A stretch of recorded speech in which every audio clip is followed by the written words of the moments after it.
Good morning, everyone. Welcome to Coastline's virtual healthcare career summit. I'm Dr. Paulo Varquez. I'm the career services specialist here at Coastline, and I'm also a part-time counselor for our career education program. And I'm one of the main organizers for these events in collaboration with our amazing faculty, your professors. So this is actually the fourth healthcare summit we've done so far, and all of them have been really successful, and the students really do gain a lot from that. So thank you all for sharing for some of the careers that you're pursuing, just to we could get an idea of how we could better angle this summit. I'm going to do a quick overview of this event, what to expect. And then feel free, if you have any questions on the chat, definitely use that feature. Okay. So the purpose of this event is really for you all to have an opportunity to learn, network, and engage with Coastline alumni, admissions reps, and also professionals in the field of healthcare. And there's also going to be an opportunity drawing at the end where 5 individuals will be randomly selected to win a $20 Amazon gift card. And the feedback form is going to be given at the end. And it's also on the event page as well. Let me actually provide the event page on the chat for those that like to see what's upcoming. You all get to preview. Okay, so we'll start off with an event or an introduction of the event organizers, and then after that, we're gonna give a chance for our special guests to say hi and introduce themselves and give a few words. So we have Dean Neal, Dean Keeler, and President Rodriguez in a bit. After that, we're going to have a panel for how to have a competitive application. So many of you on the chat said physician assistant, nursing, MD, and DO. So we actually have some of those admission reps from those different various schools that's going to be joining us, answering those questions and telling you all how to strengthen your application, give you tips. So we have Kaiser School of Medicine. We have BSN, so Bachelor's Science of Nursing for Cal State Fullerton. We have Western University, Doctor of Osteopathic Medicine. We have USC for their PA program. And we have Chapman University for School of Pharmacy. And one thing, in addition to this, we're also going to put you all we're going to put them in breakout rooms as well. So then you could also individually ask them questions for about 15 minutes. And we also integrated breaks in there, as we all know that's really important for these Zoom sessions. And after that, we're going to have Dr. Dan facilitate the Coastline alumni panel, and they'll be sharing their journeys over at Coastline, what they're doing now, and give you some tips and resources to definitely utilize during your time here with us. After that, 5-minute break. And then after that, we're going to have a panel for different healthcare professionals. So Dr. Farhat will have a panel. So we're going to have a neurosurgeon, nurse, physical therapist, clinical project manager, and physician assistant. Currently practicing and also have practiced in the past. So you'll be getting perspectives from different individuals. And again, a 15-minute breakout room. After that, we're going to have Dr. Salcedo and Dr. Herrer talk about the pre-med club, work-based learning, and STEM scholars as different ways for you all to be involved, because a lot of you want to strengthen your application. And at the end, we're going to do a closing. There's different opportunities for you as well if you want to get involved or want to make your resume stronger. Okay, so let's go ahead and start off with our event organizer introductions, starting off from Dr. Runk. Good morning. Yes, I'm Dr. Runk, and I'm the Department Chair of Health Sciences, and I teach in kinesiology, food and nutrition. And we're really excited to see so many people here this morning. Good morning, everybody. I'm Dr. Steve Foss. I am a professor and chair of the Biological Sciences and Allied Health Department. I teach courses here like microbiology, biochemistry, genetics. So I have a lot of, the students that are looking to get into the healthcare field. Good morning. My name is Ila Farhat. I'm a dietitian, and I'm teaching the nutrition classes and health classes and overseeing the Certified Dietary Management program. Hello, everybody. I'm Dr. Daniel Salcedo, and I am the instructor for microbiology and human physiology here at Coastline College. Yeah, and hi everyone. I'm Dr. Paulo Varquez. I'm the Career Services Specialist. Yeah, so I help students when it comes to their resumes, their cover letters, job search, volunteer opportunities. I could also help with personal statements, also grad school planning, and also interviews. Currently, I'm helping a student do their med school interviews, like 14 schools. That's pretty normal amount of applications. So definitely take advantage of resources that we do offer. Okay, so next up is going to be our special guests. So first up, we have Dean Tom Neal. Welcome, everybody, and welcome esteemed panelists and professors. And I'm hope you'll take a lot out of this meeting. And those of you who are, I hope you ask a lot of questions. That's what this day is for. So those of you going into various fields or think you're going to various fields, there's a lot of opportunities. Like within MD, there's huge amount of specialties and things to think about. I would highly recommend that you listen carefully to our folks you might not have considered, like kinesiology, which is a very vast field in sports medicine and OT and PT. So pay specific attention there. And we also have our resident expert in food and nutrition, which is a large part that all of you should learn more about as you go through your allied health careers. And there are amazing number of careers in food and nutrition that perhaps you haven't considered yet. And also don't forget there's a lot of business end to the allied health. So make sure you ask questions about the business end of these majors and career paths. By the way, my PhD is in biomolecular chemistry. I'm a biochemist by trade, and so happy to answer questions if you come and visit me in my office or email me. So have a great day and learn much and ask. And now we have Dean Bruce Keeler. Good morning, everybody. I'm so excited that all of you are here. I want to give a special shout out to our fantastic faculty who have put their time and effort in putting this great summit together. This is our 4th summit. Each year, students really get a lot of information from attending this. That is very important in making some life decisions. Sort of from, and I think Dean Neal alluded to this a little bit, but what I hear from counselors, from students who have attended this, one of the most valuable pieces of information they get falls into a couple of categories. One, it either confirms for them that what they thought they wanted to be is exactly the path that they want to continue. Others find that maybe that isn't exactly the right path and they find an alternative. So for example, students have thought they were going to be nurses and they come here and they learn what a PA does and they go, oh, you know, I think that fits me better. And then there are others that listen to this and they go, you know what? I just don't think this is the right field for me at all. And all of those are really important bits of information, particularly at this stage in your academic career. So again, I can't emphasize enough for all of you to ask the questions and really listen to see, is this a good fit for me? And what kind of information do I need to know in order to make that decision? This may not be the end-all summit to answer those questions, but it is a very important summit that will get you far along on that path. So I really, again, encourage you to ask a lot of questions and hope that you enjoy this summit because I think there's a lot here. Thank you. Thank you, Dr. Keeler. And then finally, we have President Vince Rodriguez. Good morning. On behalf of Coastline, I want to welcome everyone here today. I think that there's a great day planned, and I know in the past it's been very successful in helping our students. And to the students for being here, I commend you for taking the time to be here. I think you're going to learn a lot, as has been described before, and it'll be really helpful. I wish when I was a student, I would have had opportunities like this in the field that I was pursuing.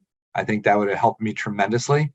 And to our special guests from industry, thank you for joining us. Your contribution is so valuable.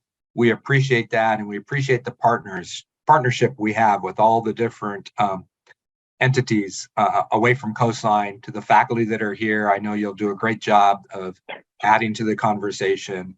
And I'll also share that you're seeing collaboration from across the entire college and from outside our college to provide for this day for you as students. And I hope you take advantage of the opportunity. And with that, I need to step away. I'm at a conference for all the college presidents, so I'm going to be heading out for that. I wish I could stay a little longer, but I encourage you to have a great day, and looking forward to hearing comments about how everything went. Bye. Thank you so much, President Rodriguez, and thank you for all the special guests. I know they have busy schedules, so they're gonna step away, but you all feel free to pop in when you can. Okay, yeah. Thank you again for all the wonderful faculty. Without the faculty like this, your professors, like without this event wouldn't be as successful. Okay, so next up, we're gonna be going to the how to have a competitive application, and we're gonna have Dr. Runk and Dr. Faust facilitate this.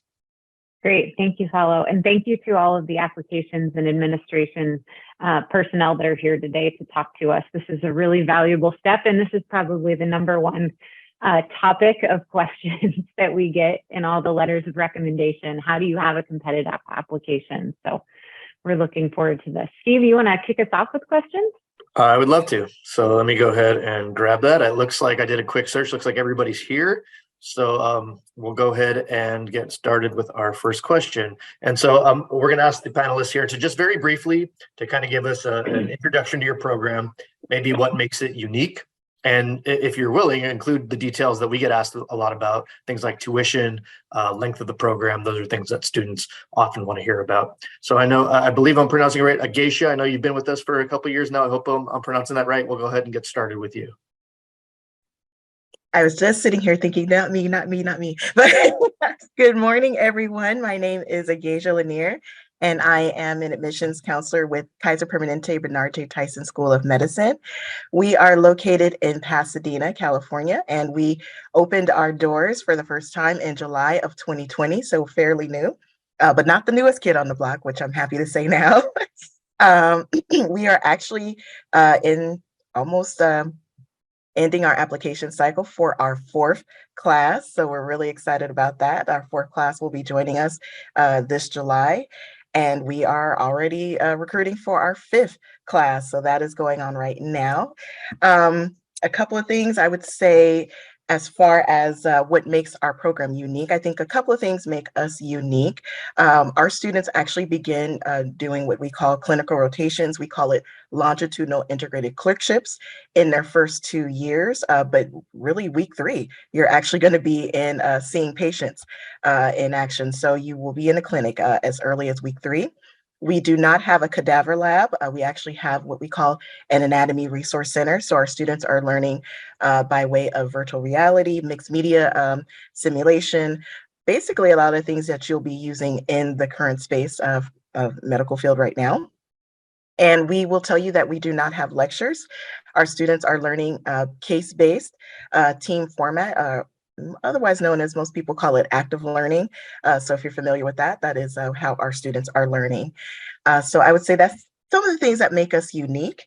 As far as tuition goes, we have committed to free tuition. Yes, free tuition for all the first 5 classes. So the 5th class is coming up. We hope to keep that going beyond the 5th class. But that is still in discussion, but it is confirmed for the first 5 classes. All 4 years are covered. And we also offer grant aid for living expenses. Couple of things I would say what we're looking for in students is we are looking for compassionate healers, lifelong learners, courageous leaders of change. You have a desire to serve. And yeah, I think I'm going to leave that right there. Great. Thank you so much. Yeah, free tuition. Can't really beat that, right? So we'll go ahead and move on. And Michelle, if you want to, again, give us just a quick overview of your program, please. Hi, everyone. My name is Michelle Schwartz, she, her, and I am from Cal State Fullerton, representing our Bachelor's of Science in Nursing. So we have I think what makes us unique is we have a few different options to receive your Bachelor's of Science in Nursing. We have an option for students who are traditional transfer students. That's the upper division transfer pathway, so you don't need any nursing background. We also have an option called the Accelerated BSN for students also with no nursing background, but who have already completed a bachelor's degree in another field. And then we have our RN to BSN, which is for students who have completed their associate's degree in nursing at community college, such as Golden West, for example. And so each of our programs have dedicated advisors, which I think is also unique, at least for here at Cal State Fullerton, where we have 45,000 students. We're very lucky that we have a nice small nursing program here with our own advisors. So for the length of the program is going to be, for our upper division transfer, I'll focus on that one, is 3 years in length, 6 semesters, no summer, and it is cohort style. So you'll be with the same group of students from start to finish, which we do find really benefits the student experience here. You kind of have that close-knit group to rely on. And tuition is right now about $3,500 per semester. For Cal State Fullerton, we don't have extra fees associated with nursing. It is the regular tuition of campus. And yeah, I think that's basically it for that program. Thank you. Perfect. Thank you very much. Christopher, we'll go ahead and move to you next. Good morning, everyone. My name is Christopher Vu. I am one of the admissions counselors here at Western University of Health Sciences, and I represent our osteopathic and podiatric medicine programs. As far as our osteopathic medicine program, it was established back in 1977, and we actually recently revamped our curriculum so that our lecture contact time has been reduced to between 24 to 28 hours a week. Not only that, but we are on a hybrid style. We have been that way ever since, before the pandemic. So our students are only required to be on campus 2 to 3 days a week. As far as tuition and length of program, our tuition is around $62,000 per year, with an extra $62,000 for osteopathic manipulative techniques and training. The program itself is 4 years with, of course, residency following the 4 years of you attending the university. The first 2 years will be your preclinical years, where you're going to be in class, studying and having lectures. The second 2 years, you're going to be going out on rotations. And as far as our rotations, I would say 95% of our rotations are within a 45-mile radius of the university. So attending Western University, you get to kind of stay in the local area so that you don't have to relocate when you go out on rotations and things like that. That's one of the best things about attending Western University. But we also do have one of the most competitive interprofessional education programs here at Western University, because we have 9 colleges, and students from all 9 of our colleges do participate in interprofessional education. And our students also get clinical exposure in the very first semester of attending university as well. And I think that's it for that topic. Great. Thank you very much, Christopher. Jeremiah. Hey everyone, my name is Jeremiah. I'm an admissions counselor for the USC PA program. So I saw in the chat there are some of you who are interested in being PAs, which is really awesome. The great thing about our program is it's really focused on humanitarian purposes and service. And so if that's something that really resonates with you, where you just have a heart for serving the medically underserved or increasing accessibility to healthcare, definitely our program could be a good fit for you. The ways that we do this is we do have 2 extracurriculars that I would like to highlight in our program. So one is the Trojan Trainer program, where PA students and med students, they form a team and then they work with a person experiencing homelessness. And basically, this person experiencing homelessness becomes your mentor. They show you how they live on the streets, how they access healthcare, all the things that they need to do in order to survive. And for a lot of our students, it's a very impactful and eye-opening experience for them. And then the other extracurricular that many of our students are involved in is the USC PA Pathways program. And so this program is student-run. So our PA students run it, but they meet about once a month, and they just have local youth and their families come on our campus to learn more about higher education, and not just PA education, but also like dentistry or pharmacy. So that they've had different healthcare professions come and present and just give students and their families a good way of just understanding what they could expect in the healthcare field. Another unique thing about our program is we do have 3 semesters of medical Spanish. So we are, uniquely situated in Los Angeles. Maybe not unique for everybody here, right? We're all in the SoCal, LA area. But given that fact, we do want to think about language barriers and how do you provide accessibility through different cultures and stuff like that. And so our program is 3 years long. I don't remember if I said that, but it's 3 years or 33 months because you do get a summer break in between your first and second year. And then our program is about 65,000 to 70,000 a year for those 3 years as well. Thank you. Thank you very much, Jeremiah. And we'll finish off here with Jason. All right, yeah, hey everybody. My name is Jason Mundy, and I'm at Chapman University School of Pharmacy. Good to see some of my colleagues that I haven't seen for a minute. And Dr. Varquez, I love your Zoom mic. I think that's the coolest Zoom mic I've ever seen. So props to sporting some cool tech for our event. And I'm happy to be included in this group, all of you. It's an honor. I'm a admissions professional, been one for a long time, worked in higher ed here in California, originally from Hawaii. And it's been a pleasure to help students realize expanding opportunities for themselves, for their families, and being able to work with a population interested in pharmacy has been really enriching for me. I didn't realize, and I just included a website. It might be helpful for you if you're here today and you haven't considered pharmacy. It's been enlightening for me to realize there's many opportunities in pharmacy outside of retail and community clinics. So encourage you, if you're not 100% sure of what direction you're going to go or where you will end up. Pharmacy for me is a nonprofit that helps bring awareness to different options there. As far as Chapman Universities, we're 160 plus year old nonprofit private university.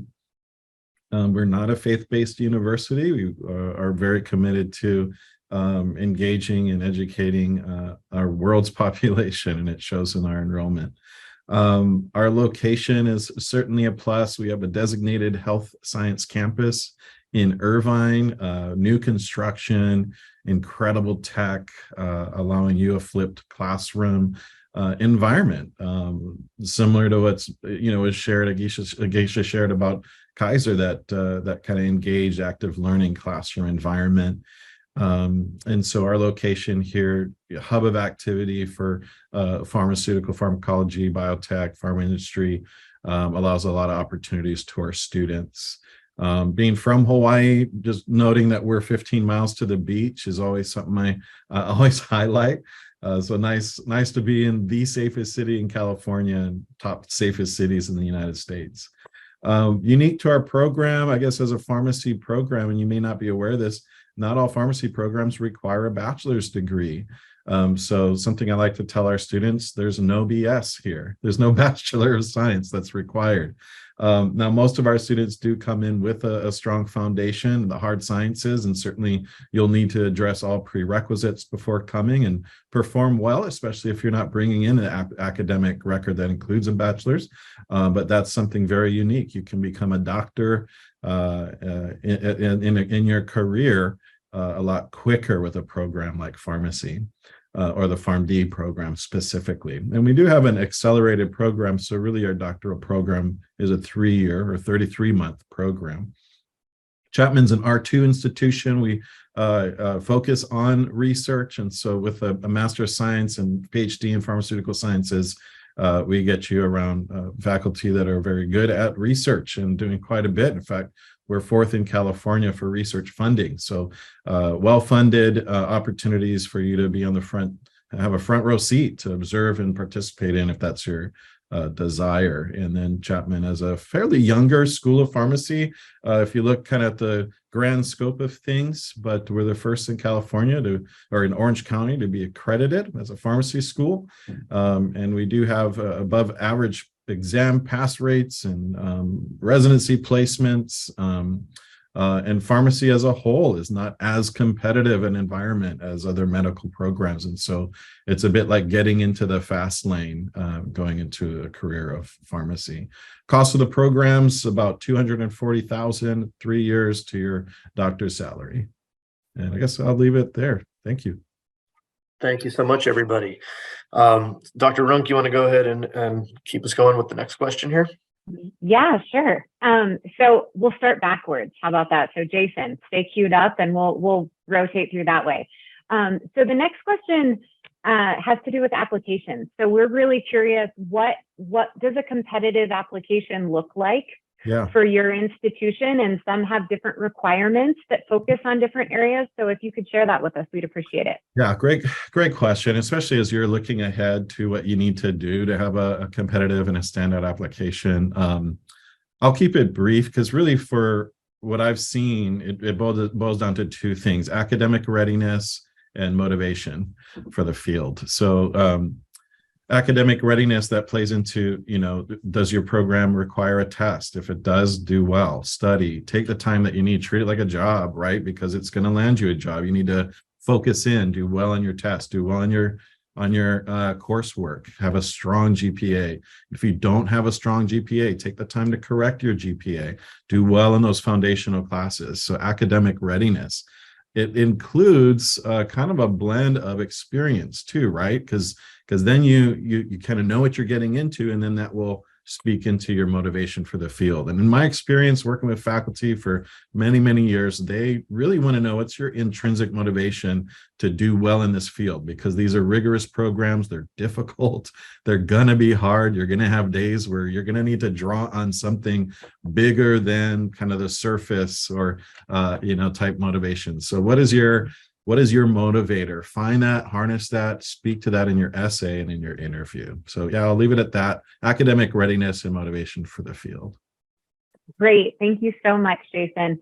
Next up, and I don't see our order. So who do we have next? Jeremiah, are you next? Yeah, okay, I can jump into that. Yeah. So what factors are most important for our application? Really, our program is really mission focused, as I've been saying. So, if you ever come to any of our info meetings or come to any of our events, you'll know that we place our mission at the forefront of everything that we do. So really, when we're looking at your application, we're trying to see how do you align with our mission. And so I would say that's really important. And how do you demonstrate mission alignment? I think it's through volunteering, right? Community service, right? Thinking about your clinical experiences. What types of patient populations are you working with, right? Do you have to work in a free clinic? No, not necessarily, but I think it is helpful to think about, right? Like, how does your volunteer experiences or how do your clinical experiences align with that? At the same time, I think the two main things that are really, really important are being able to articulate what the role of a PA is. So do you know what a PA actually does, or are you really pursuing the PA profession just for its benefits, right? Like, it has a reputation for being a relatively cushier kind of healthcare job, right? But so is that your primary reason for wanting to pursue the PA profession, or do you have like a genuine transparent reason that you can tie in from your prior experiences? So what I mean by that is, like, why do you want to be a PA? If we're reading your personal statement and you can take out the phrase PA from your personal statement, you can replace it with doctor or pharmacist or anything like that, and your personal statement still makes sense, then maybe think about how can you make your personal statement a little more specific, right? So don't just say you want to help people, but really you could help people in any capacity. So why do you want to help people as a PA specifically? So I would say those are a couple of the main themes that we're looking at: just mission alignment and then knowing why you want to be a PA. Great, thank you so much. And just a question, and Jason, you can chime in on this too. How does GPA factor into each of your programs before I move on to the others? Because I'm going to ask you that too. Yeah, and Jeremiah, that was really well said. You really want your motivation for the field to really come out as a unique thing to you and for that specific field. That was really good. And as far as GPA, clearly that speaks to your ability to do well in the program. It would be a disservice to you if we brought you into a very difficult program that you weren't quite ready for. So GPA speaks real highly of your ability to do well in the program. That said, it is a holistic, review of your application. And so if you had hit some extenuating circumstances or life kind of environment contributed to the things not being where you wanted as far as a higher, kind of academic achievement, then you can speak to that and we'll listen. But yeah, we definitely want to see that you took the time to get ready for medical school, right? Like you need to be ready for the rigor of the program, and that shows in your GPA. Great, thank you. And Jeremiah, on the front of GPA, before we move on to the next. Yeah. So ditto, exactly what Jason said. GPA is very important, of course, so don't go flunking your classes. Our minimum GPA is a 3.0 expected, right? So let's say your GPA falls below a 3.0, you won't automatically be disqualified. So exactly like what Jason was saying, we do have a holistic approach as well, but preferably expected, I don't know how else to phrase it, 3.0 GPA. On average, our admitted students have had around like 3.4 cumulative GPA. So again, that's not to say if you're above a 3.4, you're automatically guaranteed, or below 3.4, you're not gonna get an interview or anything like that. But that's just like on average, that's kind of what our stats are. We're also looking at progression, right? So maybe in your first 2 years of college, you're really learning how to study, learning how to navigate higher education. It's a very different environment. And so maybe that, you were struggling a little bit in your courses earlier on. Then what we want to see, or what the selections committee wants to see, is that you have an upward trend in your GPA, right? In your third and fourth year or fifth year. Have you been learning how to study?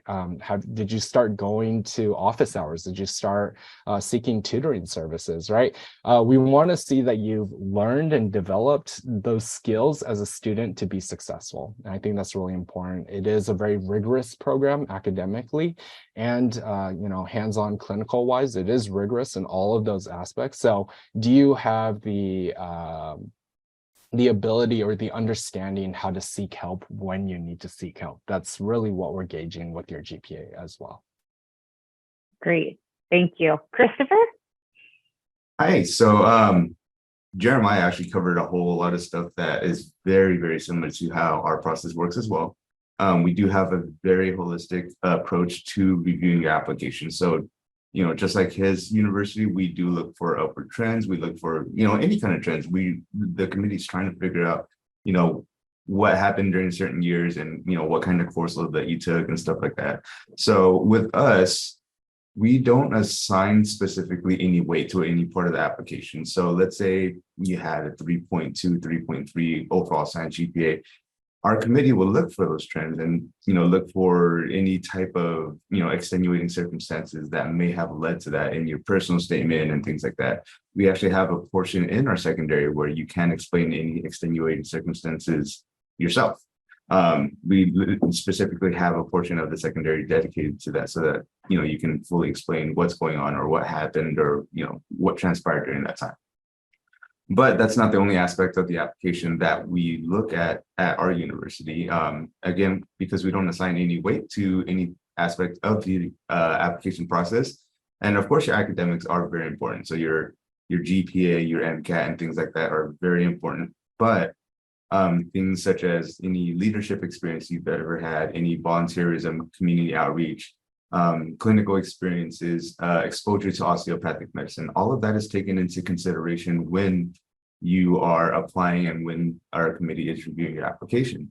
So because of that, our competitive GPA, our average GPA is around a 3.6 because, we do look at applications as holistically as possible. And because of that, we do have applicants in the class or students in the class that are right around a 3.2, 3.3 GPA. Because we do look at it and try to give each of our applicants the best chance possible to become, a physician and fulfill their dreams of becoming a physician. So we don't, I guess, necessarily search out all the 4.0s with a 520 MCATs and things like that. We try to give everybody in our applicant pool the best possible chance. And because of that, we also don't have a minimum GPA for our program either, because everybody's story is different. As far as MCATs go, we do have a competitive average of around a 507 to 509. It fluctuates from year to year, of course. And again, that just goes to show, we're not searching for, the highest end, applicant and things like that. And it shows that what we're doing is correct, because our placement rates generally hover around 98 to 100%. And our first time board pass rates also are about 98 to 100%. So it goes to show that, our selective process works, because even though some of our students may come in with a lower GPA or lower MCAT, they're still very sought after and they still do very well in medical school. Great, thank you so much. Michelle? Hello. I just realized I'm not a private school that others are. It's a little bit different in the public sector, and it's not going to sound as lovely and friendly, so I apologize. Nursing is highly impacted. For Upper Division Transfer Program this year, we received 1,600 applications, and we're going to be admitting less than 20 people. So apologies in advance. But nursing is tough, but and we're so thankful so many people want to be nurses, but we are limited into how many students we can admit. Therefore, the application process is very competitive. The main thing, like some of these other counselors have touched on, is you need to know about the profession. We get a lot of, exactly like Jeremiah said, I want to help people. And people kind of reduce that down to nurse and doctor and don't realize there's so many other options for helping people within healthcare. So we really want to know that you have an understanding of nursing. When we give presentations, we always, list off some things people don't always think about, dealing with bodily fluids, being on your feet 12 hours a day. That's the reality. We always say, Grey's Anatomy has sort of ruined it for everyone to think that that's what nursing is. And it's not glamorous at all. So what we're looking for, we also do a holistic admission process, but we do have a minimum GPA that we are strict on. So it is a 3.25. That's in your prerequisites and cumulative. So we don't have the ability to consider anyone who does not meet that minimum. We also look at other things such as an essay and interview. We look at if you have a second language, proficiency in a second language other than English, as well as volunteer and work experience. So it is holistic, but again, we do have that minimum there. And the big thing would be knowing a lot about the profession. Thank you. Sometimes realistic and good perspective as to what the occupation is up against is helpful too for people to consider. So yeah, I appreciate that. Thank you. Agesha? And I saw that you put some things in the chat too. So I'll refer everybody to the chat for things that you've added in there.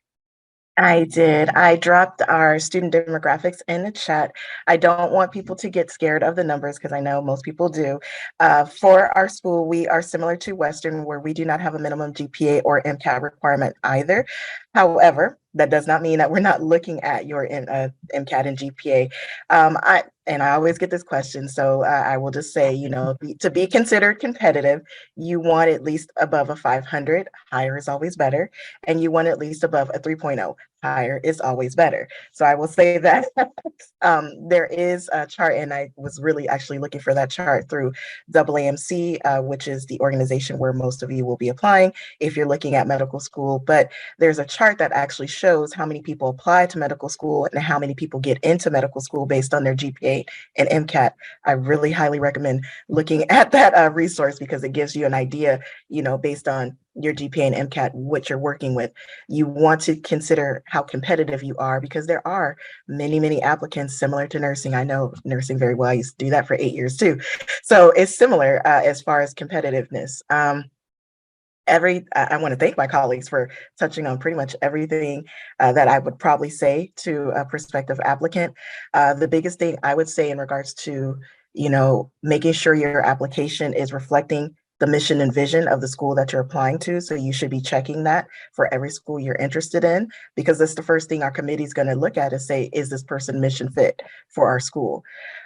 Making sure you don't look like you're checking boxes. I heard a lot of everything said, but I wanted to say that, anyone who's reading your admission file can pick up on the fact that you might just be kind of going through and say, okay, personal statement, check, activities, check. We can kind of see that, and definitely do not say you just want to help people. That was like my biggest pet peeve of any application for anything. Nursing, doctors, don't say that. You need to elaborate and deeply reflect on what you want to do, in the profession that you're hoping to get into. I teach my students that. I teach freshman students. So yeah, I would leave it there. Definitely look at the mission and vision. Focus on your passion, and that passion will come out in your personal statement, and that will show that you are really interested in the career that you're trying to get into. Great. Thank you. Steve, do you want to take us to the next question? Yeah, so in the interest of time, we have less than 10 minutes left here, and I don't want to intrude on the breakout room time because I think that's going to be really important. I'm going to go ahead and skip ahead to the very end because I think that is an important question that maybe students don't think about. And so maybe just a minute or two on this topic, which is how does your program prepare your students for the administrative, the non-patient facing, kind of the mental health aspects of going into the field of healthcare? And I'll go ahead and start right in the middle with Christopher. Hi, so here at Western University, we actually have what are called conference weeks, which follow every one of our assessment weeks. And during our conference weeks, we actually have a lot of sessions and webinars that are devoted to professional development and things like that. So our students get to, perform in a conference week twice every single semester. So every single semester, you will have 2 conference weeks where you work on professional development and as well as complex board style questions. But that's besides the fact. But yes, we do have a lot of a professional development workshops and seminars and things like that for our students. Great, thank you. Let's go ahead and go to Jeremiah. All right, perfect. I don't think we have like a specific course regarding like the non-patient facing aspects of, as a clinician, your practice. We do have some like time dedicated to learning about like medical record keeping and EMRs and things like that. So that's more of the practical side of running your clinic, right? Or running your business. Some clinical rotations may allow students to kind of step into the back end of looking at the records and like how do you fill things out and things like that. But those are not necessary or required for our students or part of the curriculum in any way. So all that to say, we don't have like a strong focus on that, but there are opportunities, I'm sure, if you're interested in learning about that while you're in the program. Thank you. Let's go ahead and go to Jason.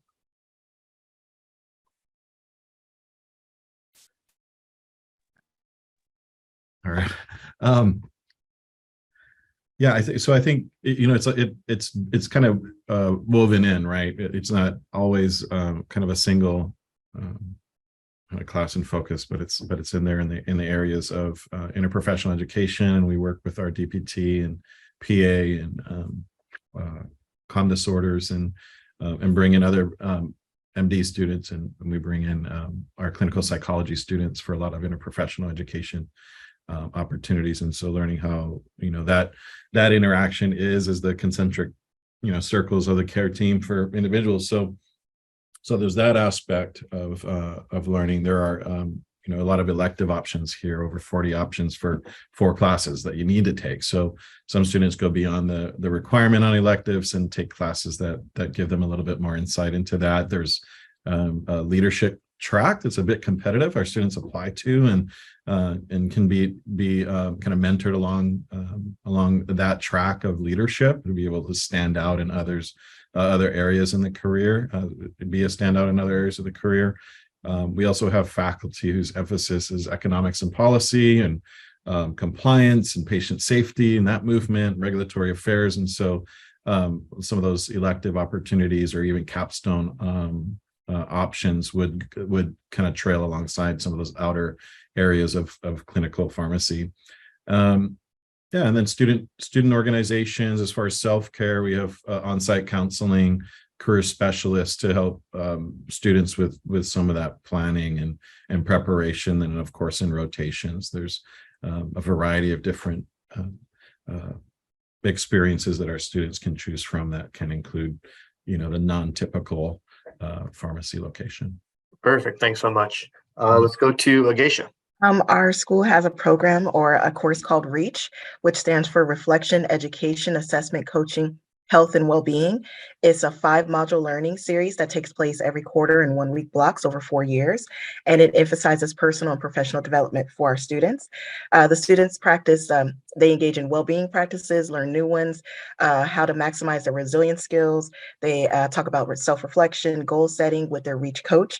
REACH coach is Kaiser Permanente faculty member that is assigned to a student for all 4 years. So basically like a built-in mentor for all 4 years.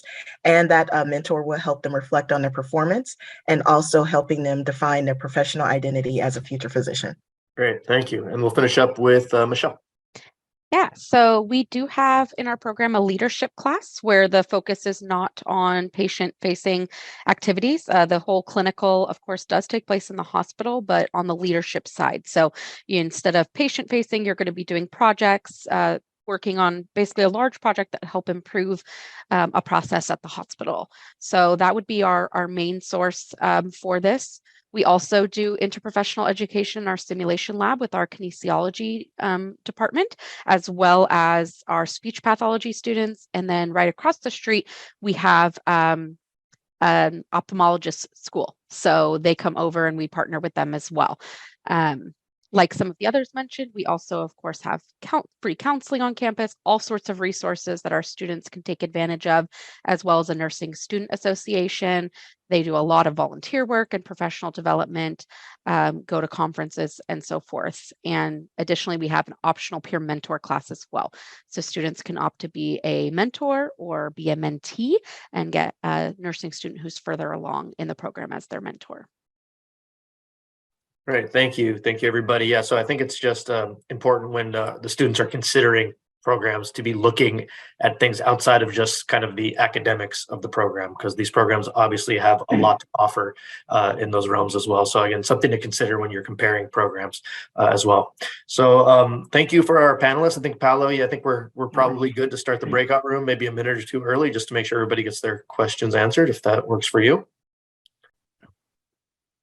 Good. All right, thank you so much. Hopefully you're all enjoying the Virtual Healthcare Summit. Today I have the pleasure of introducing our Coastline alumni panel. As an instructor, it's always very exciting to hear from our former alumni and follow through on their career paths.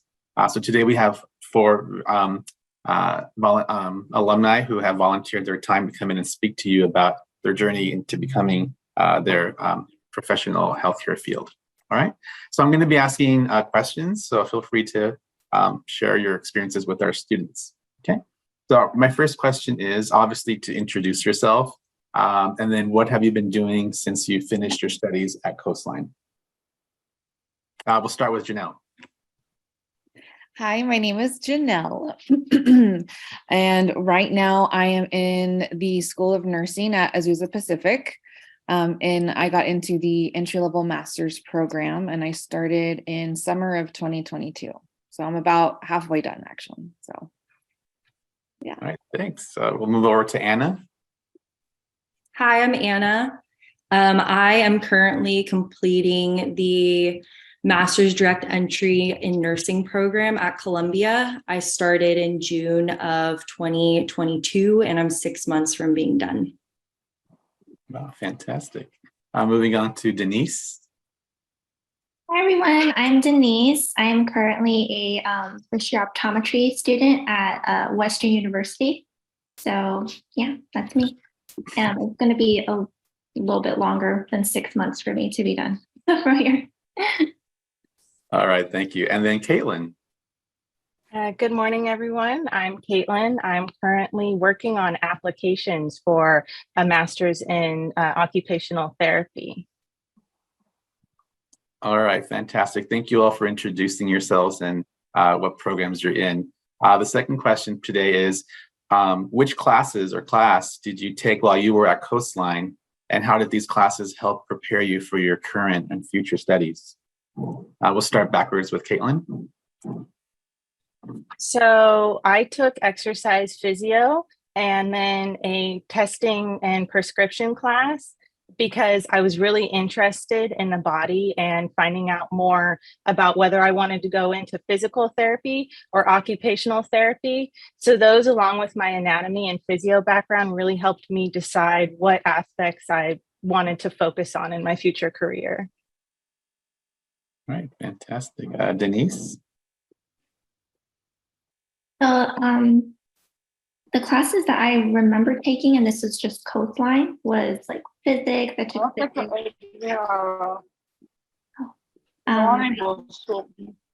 I took medical terminology, nutrition, and of course physio with Dr. Dan. And again, those are just the classes that I took at Coastline. I think because there's Coastline, and then there's Golden West, and I forget the third one, OCC, but so that was just at Coastline. I did take other classes, at the other branches as well, but these classes really helped to keep me just in the student mindset, and they're prerequisites for a reason. So a lot of the main concepts that they'll show up again. So if you're exposed to them at least once, the subsequent times they're still going to be painful, but it's less painful. Thanks. Hannah? I took the majority of my prereqs for nursing school through the OCC system, but I only took micro with Dr. Dan at Coastline. Coastline. I'm so sorry. At Coastline. I took a midterm this morning, so I'm like half there.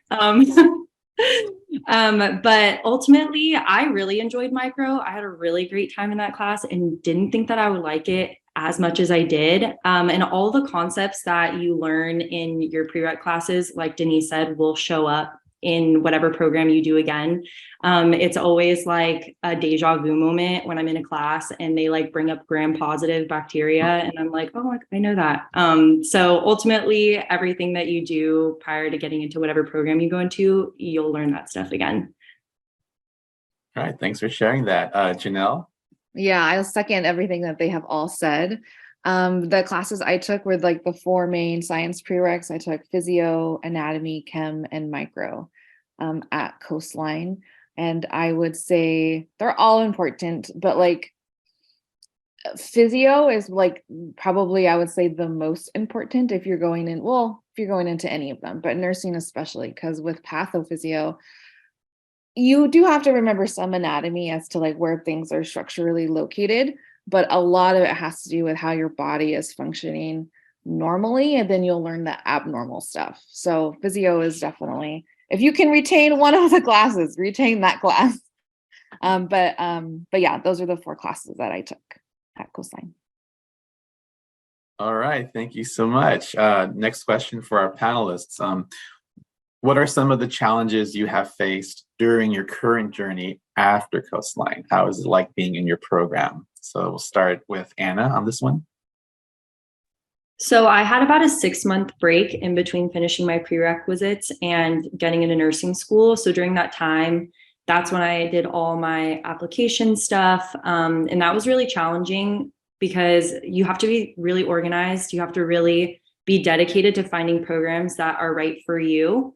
And that's really important, is finding a program that's right for you. You don't want to fit their mold. You want the program to fit what you're looking for. And since being in nursing school, I'm more than halfway done now, and I had to move across the country and start nursing school. And like, those are both really challenging things, but finding like a really good community here and loving what I do has been really important for me. But ultimately, like any program you go into is going to be challenging. You just have to know why you're doing it. Right, thank you. Denise. So for challenges like right now, I'll start like backwards, I guess. Like right now, definitely being in school, it's finding balance between like making your grades, spending time with family and friends, and then self-care. Everyone's familiar with that triangle where it's like you get your sleep, you get your social life, and then you get your grades. So I think finding that was quite an adjustment because it had been some time since I was taking so many classes. It's been a minute. But what really helped was I always kind of kept myself in like a student mindset, even just by taking like a few classes. Maybe if I was just taking like one, and then, I still had that mindset. So when I started school again, as opposed to like not taking any classes at all, it was a little bit smoother, a little more helpful. And then also another thing that we might not think about sometimes is that there can be overlap. It doesn't have to just be exclusive. Spending time with family can be part of self-care. Studying with friends can also help you make grades. So it's about finding a balance between those three just to keep yourself sane, because, if you can't maintain your mental health, then school's going to be hard. So I think that's the biggest challenge that I'm facing right now.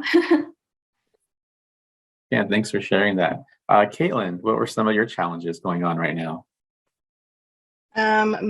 What I would say is the hardest challenge right now is I'm in the waiting period, I'm waiting to see if I get interviews at places, at colleges. I'm waiting to hear back from schools.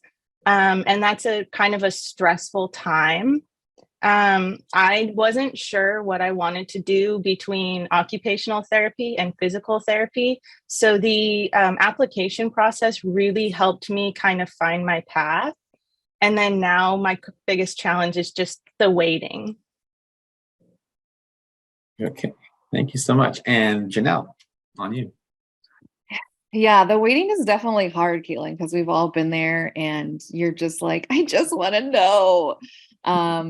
But yeah, so my biggest, kind of what Denise said, just finding that balance. I mean, each semester gets more challenging in different ways. It's not necessarily hard. It's just challenging and busy because you have so much going on in school, so much going on in personal lives, and you have to find balance in all that. I started working this semester because it's a little bit less test wise and more heavy like paper wise. So I started a part-time job again. So just dealing with all of that and whatnot. But yeah, just because when you get into a program, it doesn't like you still have all that stress, right? So definitely, like Denise said, like self-care is super important because we can't take care of our patients if we can't take care of ourselves first. So that is one of the big takeaways and challenges. Take care of your mental health, take care of, go outside. There are some days where I'm just on the computer all day and I'm like, wow, I haven't even had sunshine yet today, So just being mindful of all those things as well. So, yeah. All right. Thank you so much for your wonderful perspectives. Next question here. Number 4, what can students do to best take advantage of their time here at Coastline? What kind of services did you use? What did we do to help you along your career path? And we'll start this with Anna. So I personally love getting involved. I was a part of the pre-med club at Coastline. Even after I finished doing my prerequisites there, I still continued to be a part of the club. I was a volunteer service coordinator and I love volunteering. I think it's really important to serve in underrepresented communities. And I wanted to continue doing that while I was waiting to go into my program. And just asking your professors questions and like getting to know them. They want to get to know you. They want to help you. They really care about your success. And going to people like Paolo, who has a lot of services that he could offer as far as like helping you with your resume and helping you with interviewing and all those things. I sadly was at Coastline when everything was online because it was in the middle of COVID. So I didn't really get to be a part of anything that really happens on campus, but being in the pre-med club, we had events where we got to meet up with each other and see each other outside of Zoom. And that was really special. So yeah, ultimately, I think just like getting involved is a really, really big thing. All right. Thank you so much. Denise. Yeah, I'll probably be reiterating points that Anne had already made, but definitely I kind of group it up into 4 different categories. The Career Center, there's assessments you can take, there's mock interviews. Just if you're kind of unsure about where you want to go, I think that's the best place to start. And I think it's great that Coastline has that as a resource for students. There's also student counseling. If if I didn't know that there was student counseling until I remember we had I think one of our general meetings for pre-med club was about if you need to seek help, there's help there for you. So it's in place. You just need to, go out of your way and find it and put yourself out there. The faculty, of course, if anyone has ever taken a class with Dr. Dan knows what I'm talking about. The faculty are there to help you, and Dr. Dan is amazing. So faculty are a really great resource at Coastline. And then finally, I guess the biggest one is clubs and organizations. So if you want to join ASG or pre-med club, that is also a great place to be. Pre-med club was a great way for me to just stay, active, and just gave me opportunities to volunteer. And it's just nice to be able to work with like-minded individuals, because we're all kind of, trying to reach toward the same goal, whether regardless of whatever healthcare field you're looking to go into. I know pre-med club had a huge emphasis in nursing, but I know that I sense that there's expansion as well. So that's also a great place to start and a really good way to stay involved if you are while you're at Coastline. Thank you so much. Caitlin, what kind of services did you have here at Coastline that helped you prepare you for your goals? I definitely would say utilizing faculty, speaking with them. They all want to help. They all want to answer questions, guide you towards the right direction. For me, Professor Runk, she really helped me figure out what I wanted to do and helped me guide me through the application process. Also, the Career Center, because the application process can be so overwhelming and you feel like you're kind of doing it on your own, definitely utilize the Career Center, mock interviews, helping with personal statements. All of that will kind of make you feel less alone in the process. All right. Thank you so much. And Janelle, same thing. Yeah, they pretty much have said everything. No, but yeah, the Career Center definitely helped me. I did one of the mock interviews with Paolo, and it helped a lot. He gives you really good pointers as to how he think it went from a perspective of a school or a future employer or whatnot, tips and tricks and whatnot. But yeah, they're really important to take advantage of. Like the other girls have said, your faculty is one of your biggest advantages to take advantage of, because especially those ones like Dr. Dan, and I'm not sure about the other professors that teach multiple classes, take the same professors if you can. That way you can develop those relationships. And to develop those relationships and to, I think Anna said, ask questions in class. Are we still online for classes, or are you guys in person? It's a combination, hybrid, online. Yeah. Yeah, it's a lot harder to develop those relationships online, of course. But even talking to your classmates, if you are in person. I got a job in Dr. Dan's physio class because I talked to the girl next to me. So really using everyone as your advantage, and especially your professors, because you are going to need a letter of recommendations. And if your professor only knows your grade, they don't know you, they can't speak to your character, they don't know your work value. All they can say is, oh yeah, they got an A. Then that's not, I mean, it's great because you got an A, but it's not going to speak to the volume that you want on as a recommendation letter. So getting involved in the pre-med club, talking to your professors, and just, gaining those experiences and taking advantage of everything that you can is really important. So, yeah.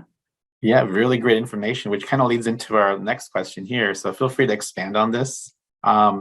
Starting with Denise. So what other advice do you have for someone that is already attending Coastline and thinking of going into the healthcare field? Okay, yeah, this is a good question. Yeah. Do not give up.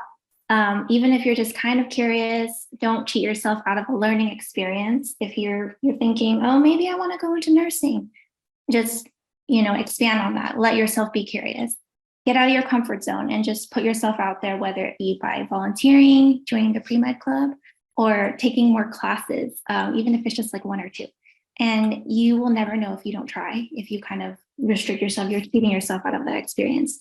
And of course, like I'm speaking from personal experience, don't beat yourself up. You will ultimately get to where you need to be. And every pit stop that you take along the way, it's only going to improve your growth. So that's my biggest, my biggest advice is to not give up. Thank you so much. Caitlin, same to you. I definitely think put yourself out there, meet people. Healthcare is a very people-oriented field. So talk with your professors. Recommendation letters are super important. Even if you're online, ask questions, talk to your, I agree with Janelle that's super important to talk to your classmates, get to know people and see what they like about healthcare. And I agree, taking extra classes. I took exercise physio outside of my prereqs because I wanted to learn more about, that aspect. And it was the best class I've taken because it really broadened my perspective. And so I agree with taking that one extra class. Go outside of your comfort zone a little bit. All right. Anna, same question. What advice do you have? Like I said, get involved. I'm big on getting involved. It's a really good way to get experience without like really having to do much other than just like show up and see what there is to offer. I became a nurse assistant prior to going to nursing school because nursing school is a really big commitment. It's really tough and it's really expensive and you want to make sure that you like it. And so I became a nurse assistant to make sure that I was actually going to really enjoy what I was going to be dedicating a lot of time and money to. And I'm really glad that I did that because it prepared me super well.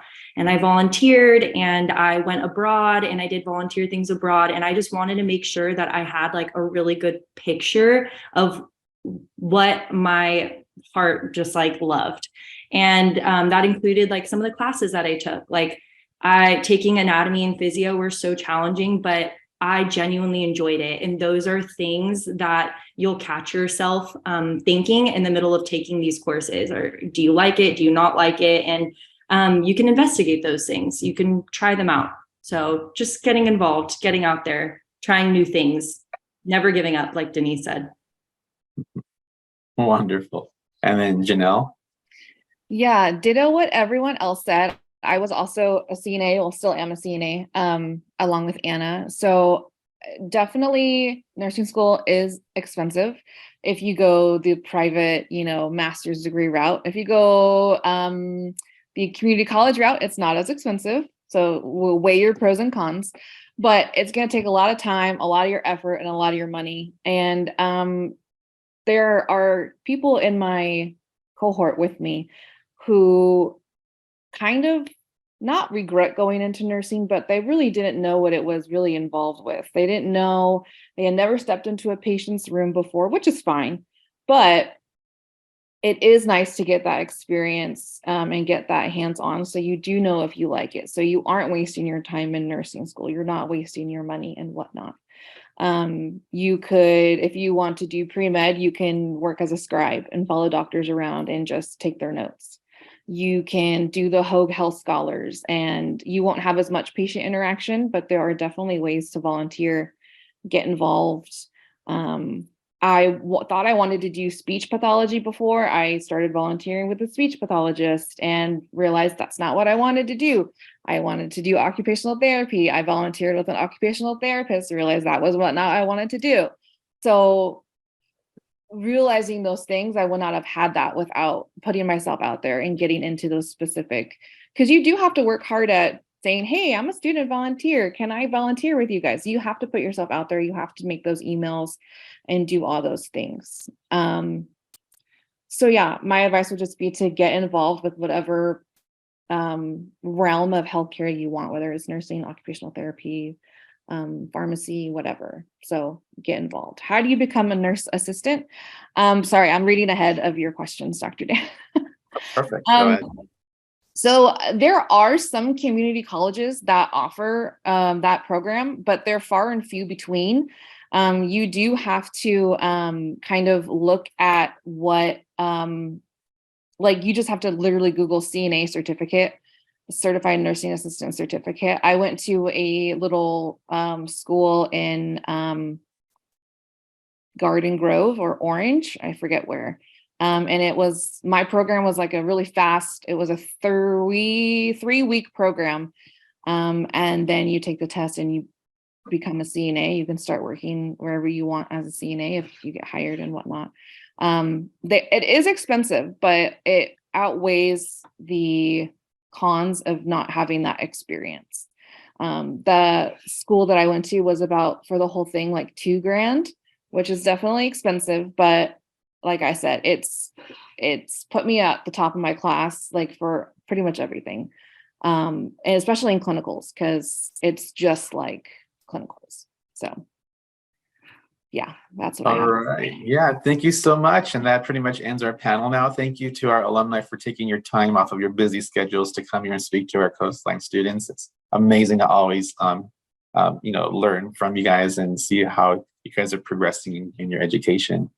So yeah, thank you so much. And all the information that you shared with our students was really, really valuable. Hopefully you'll all take it to heart, and then it'll help you with your applications as well. All right, Paulo, I'll take it back to you. Yeah, thank you again, alumni, for sharing your wisdom and advice and tips for our current students. I shared a lot of really good resources on the chat here for you all. One thing I really want to emphasize is we have student mental health services outside of college. This is like hundreds of dollars, and as a Coastline student, you technically have access to this for free. So I put that link on the chat here for you all, for you to check out. So again, yeah, thank you again, alumni, for sharing your advice. And at this point, we're going to have a 5-minute break. So go ahead and do that. And then we're going to come back at 10:45 and we're going to have the expert panel session. Thank you again. Okay. So for this part of the panel, we're going to have Dr. Farhat facilitate the expert panel session. So just a quick reminder, in order to get to the Amazon gift cards, you're going to have to fill out this feedback form. So I will put this link while they're doing this panel. And after this session, we're actually going to be putting them in a breakout room for 15 minutes. So each of you could talk with them one-on-one, or not one-on-one, but in a smaller group setting. Okay. So now I'm going to hand it off to Dr. Farhat. Hi, everyone. Thank you for all the panelists for coming and describing how your day is in general with your career. So I'll just start with can we introduce yourselves? Let's start with Dr. Henry.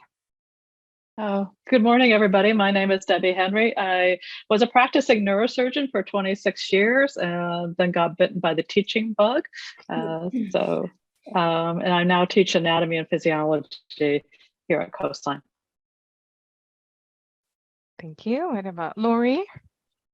Hello, everybody. I'm Lori Fishman. I'm a registered nurse at Los Alamitos Medical Center. It's a med-surg telemetry floor. I've been there for 7.5 years. That's my first job coming out of nursing school, and I'm pretty happy. So that's where I'm at. Great. Thank you. What about Danny or Dr. Patel? Okay, sorry about that. So good morning, Denny Patel, physical therapist for 23 years. Sold my clinic and now I'm doing more academia, but I still see patients on the side. And when I describe a typical day, I'll show you how you can manage the best of both worlds. So it's a good, flexible job. Thank you. What about Randa? Hi, everyone. I'm Randa Wahid. I am a senior clinical project manager for a company that focuses on dermatology clinical trials. So we work for pharmaceutical and biotech companies to run their clinical trials from patients in to patients out, and test the medications to make sure that they're safe and effective before they get FDA approved. And actually, this month is really special for me because it marks my 10 years in clinical research. Oh, fantastic. Edward? Yeah, I'm a physician's assistant. I've been a PA for it's over 35 years. Most of my practice was at the Veterans, doing thoracic surgery. I retired a year ago, but I work about 1 to 2 days a week still in the OR helping them. Yeah. That's amazing. So I'm sure we can provide a lot of information for all that. We have so many PA students, or at least I get a lot of PA students in my classes. Okay. While you're talking, can you briefly explain like a typical day? How does a typical day for PA look like? Okay, well, I was a hospital-based practice in surgery. I also worked in the cardiology department initially, but transferred over to the surgical. But it's probably most surgical PAs probably work 50-hour weeks, just to put that out there. There's rounds in the morning, systems review, and then there's more of a kind of a multidisciplinary group that we all get together and talk about the patient. So that's what I really like the best, when you get all the different inputs. And then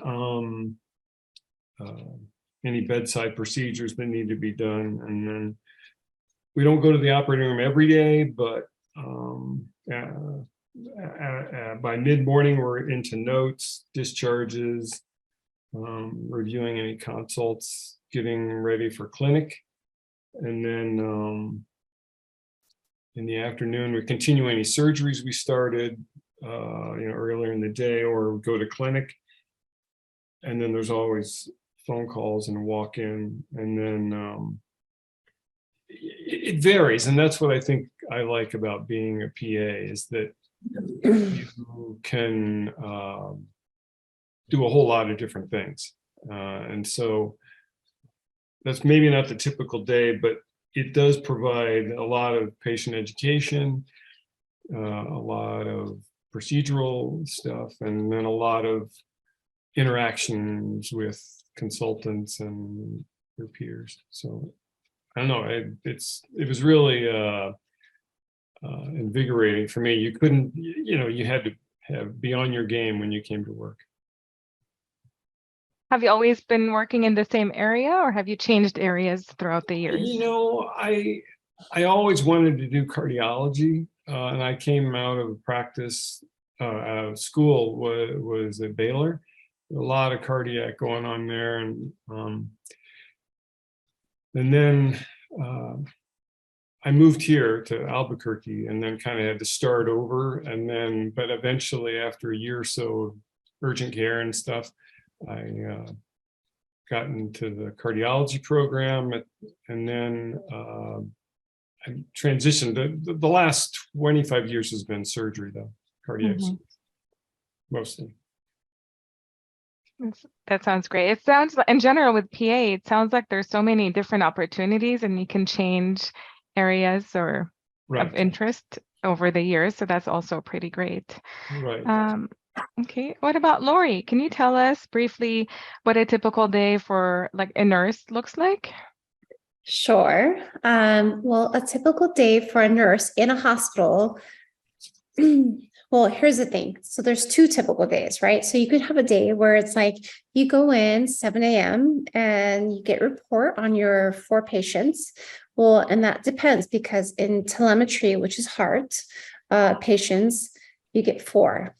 Other than that, you get 5, maybe 6.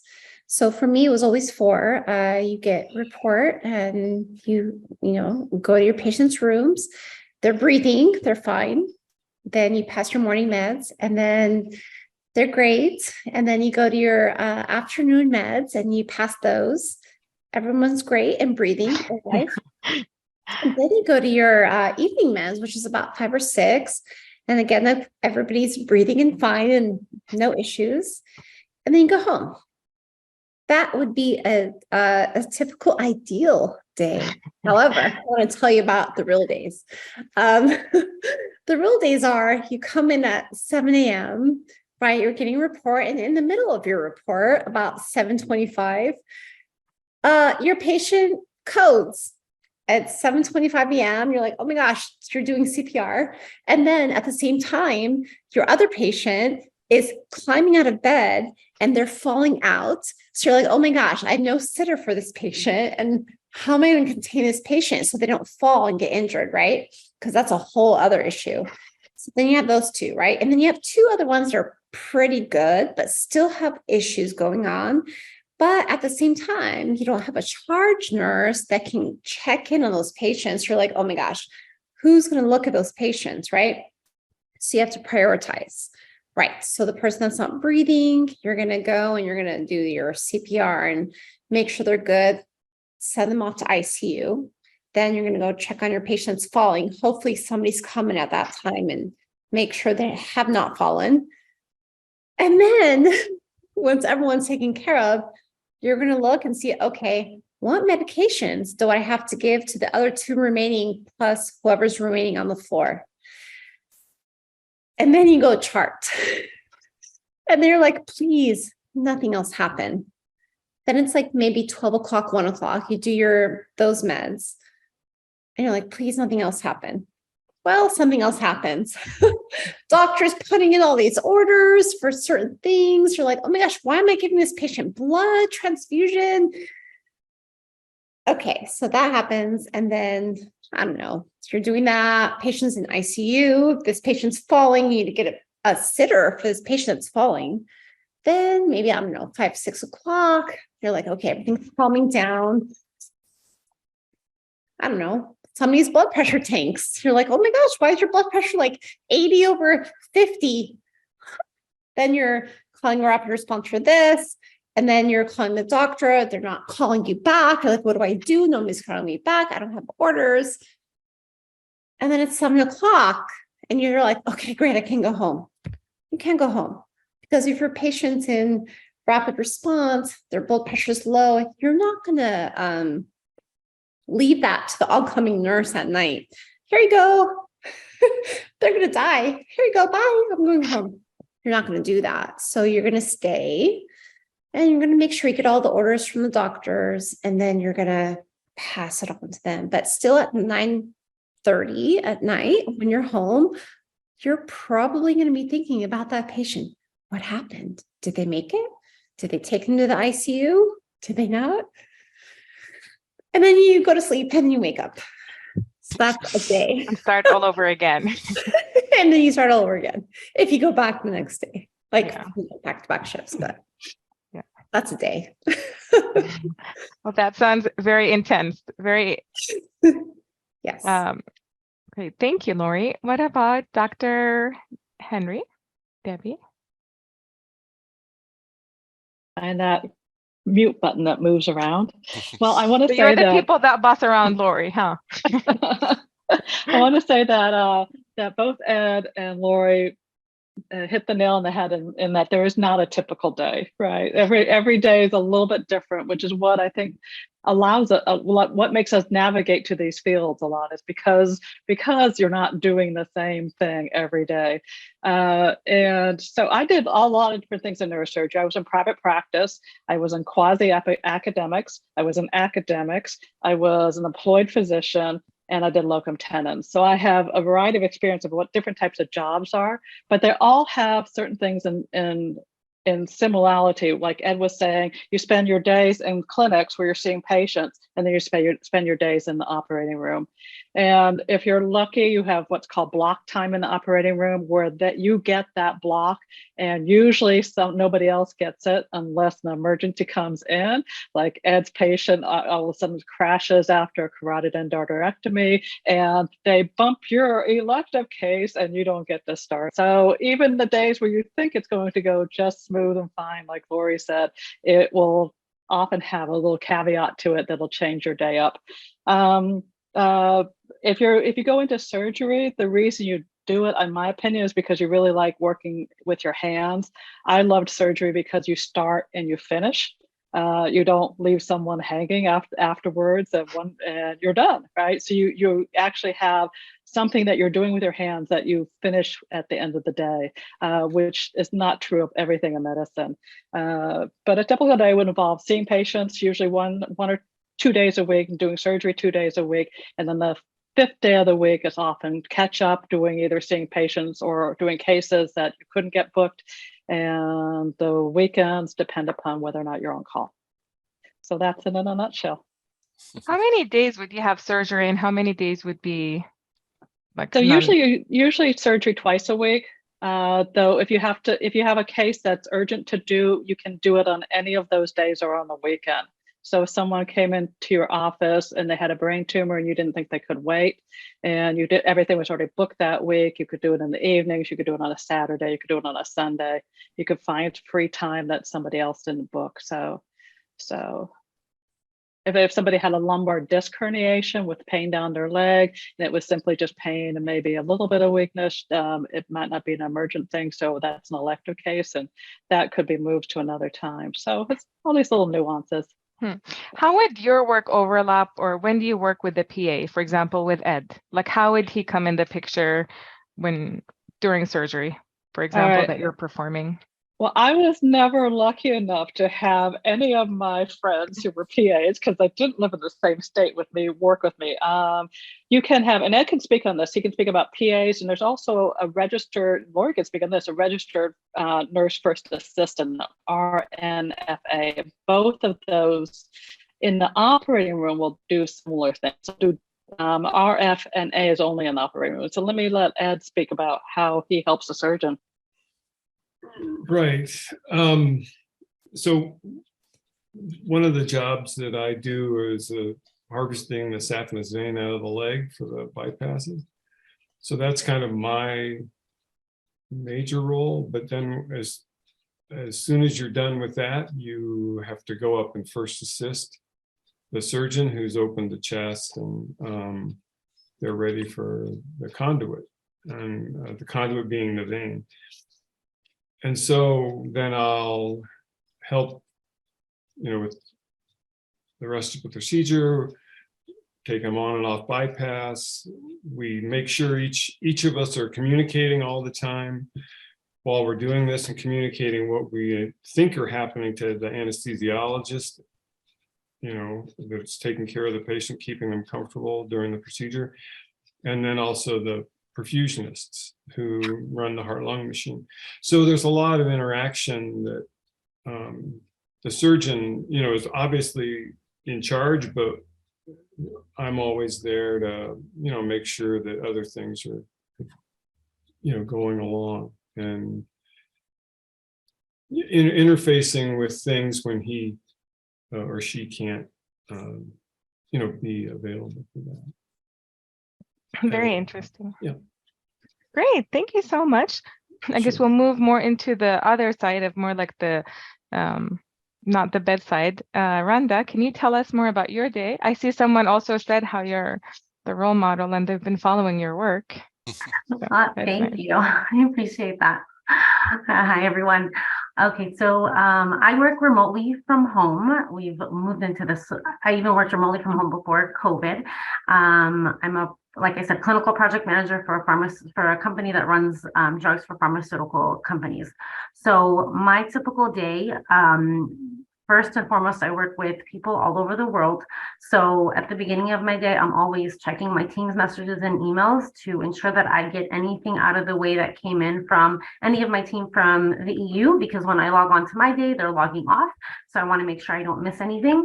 And then I also work with my company is based in Montreal, Canada. So they're 3 hours ahead of me. And so I check in with anything that they would have already been working on, any fires that I need to put out right away. And then throughout the day, most of my day, I'm on teleconference calls, and I'm meeting with either my client, who is the pharmaceutical company or the biotech that's working on the new drug, or I'm meeting with my internal departments, because a clinical trial takes a lot of different departments to make it all run smoothly. So I'm either meeting with my site selection team to make sure that we're choosing the right sites for the study. I'm meeting with the data management team to ensure that everything is being placed properly into the data management systems, the finance team to ensure our contracts and budgets are all running smoothly, the regulatory team, because we submit all these documents to different regulatory agencies within the US and depending on wherever country we're submitting the clinical trial to. So meeting with different internal departments and the client, and then also vendors that we have on the study. I use a lot of different platforms throughout the day to have full oversight of the site selection project, of my project plans, of my patient statuses, my budget and timeline management. So just ensuring that we have quality all across the different departments. Some other platforms that I'm always in and live and breathe are like MS Project, because that's where I put all my timelines in. I have action item logs that I use. So a lot of status updates that I'm going back and forth with my team. That's amazing. It's a lot of work, a lot of juggling all the different areas. Yeah, they all work interconnectedly. So making sure that everyone's informed at all times on what's going on. Thank you, Randa. What about Denny, Dr. Patel? Can you tell us about a typical day for a physical therapist? I know you own like a clinic, whether it's in a clinical, like private clinic or a hospital. Yeah, absolutely. I did mostly outpatient. So after Dr. Henry and Lori and Ed are, so mine's not as exciting, but after their patient actually comes into my clinic, then I like patients that can walk in and walk out by themselves. So I chose the outpatient route. But if you like the inpatient route, you can definitely do physical therapy inpatient. I did a few internships there but I kind of went the outpatient route because I wanted to open my own clinic. And so I saw more post-surgical knees, hips, shoulders. So a typical day for me would start at 7 in the morning. And I saw patients Monday, Wednesday, Friday, 7 to 7. So I did 312s. And physical therapy does allow you to do 312s, 410s, 85s, just like, typically with nursing or PA or at anything. But the reason I chose 312s is so that I could pursue teaching on Tuesdays and Thursdays. So I saw patients 7 to 7, 12 hours, and then I taught half days on Tuesday and Thursday, and I kind of built that way up. But from a typical day, just from a physical therapy standpoint, I'd see, I didn't get to see 4 patients a day. I probably saw about 20 to 25 patients a day, unfortunately, because from an outpatient, it's just nonstop, boom, boom, boom. But the field of an outpatient, I can manage 2-3 patients at a time. I didn't have to give my full undivided attention to and worry about someone crashing. My patient's like, yeah, he's exercising, and I can just make sure that he doesn't fall or anything like that. So it's totally different. It depends on what you're interested in. If you like the outpatient route, I did more sports and orthopedics, but physical therapy, you could do pediatrics, you could do geriatrics, you could do neuro, you could do stroke rehab. Yeah, I mean, there's a plethora of opportunities. It just depends on what you're interested in, and you learn it all. And basically when you do your internship, then you can decide, hey, I like peds, I like geriatrics, I like neuro, I like the outpatient route, because growing up I did a lot of sports, and I kind of hurt my shoulder, hurt my knee. So I kind of got interested in that field. But a lot of people like pediatrics. I did an internship in pediatrics. I liked it, but I kind of got too attached to the little, and I couldn't, I was like, oh man. So I didn't want to get too involved. So I went the outpatient. But if you like kids, pediatrics is a good route as well. So there's a lot of opportunity, and the beauty, I think, of physical therapy also, you can open your own clinic. So I worked and that, obviously you're going to plateau at a certain salary range. And then of course, when you open your own clinic, then just depends on how hard you want to hustle and see how many patients and go from there. So the opportunities are out there. So I truly enjoyed it, and I still enjoy it. I see patients like this morning, I just saw 2 patients and I rushed over here, and then I'm probably going to go see a few more patients afterwards. So now I'm doing home health. So that's another thing that you could do. So you have a lot of opportunities and it's very flexible. So it's good. How easy is it to switch from outpatient to inpatient or geriatric peds? Is it easy to switch, or once you're in it, then is it hard to just move on to a different area? It's not that easy, because I I would not feel good about seeing a patient that's pediatrics, because that's not my specialty. So I specialize in orthopedics, so I can see all those patients. But if I had to see a stroke patient or a peds patient, I could do it, but I wouldn't feel right because I'm not an expert on that. So I'd probably refer them to someone that's an expert. So it is difficult to transition once you kind of get in that realm.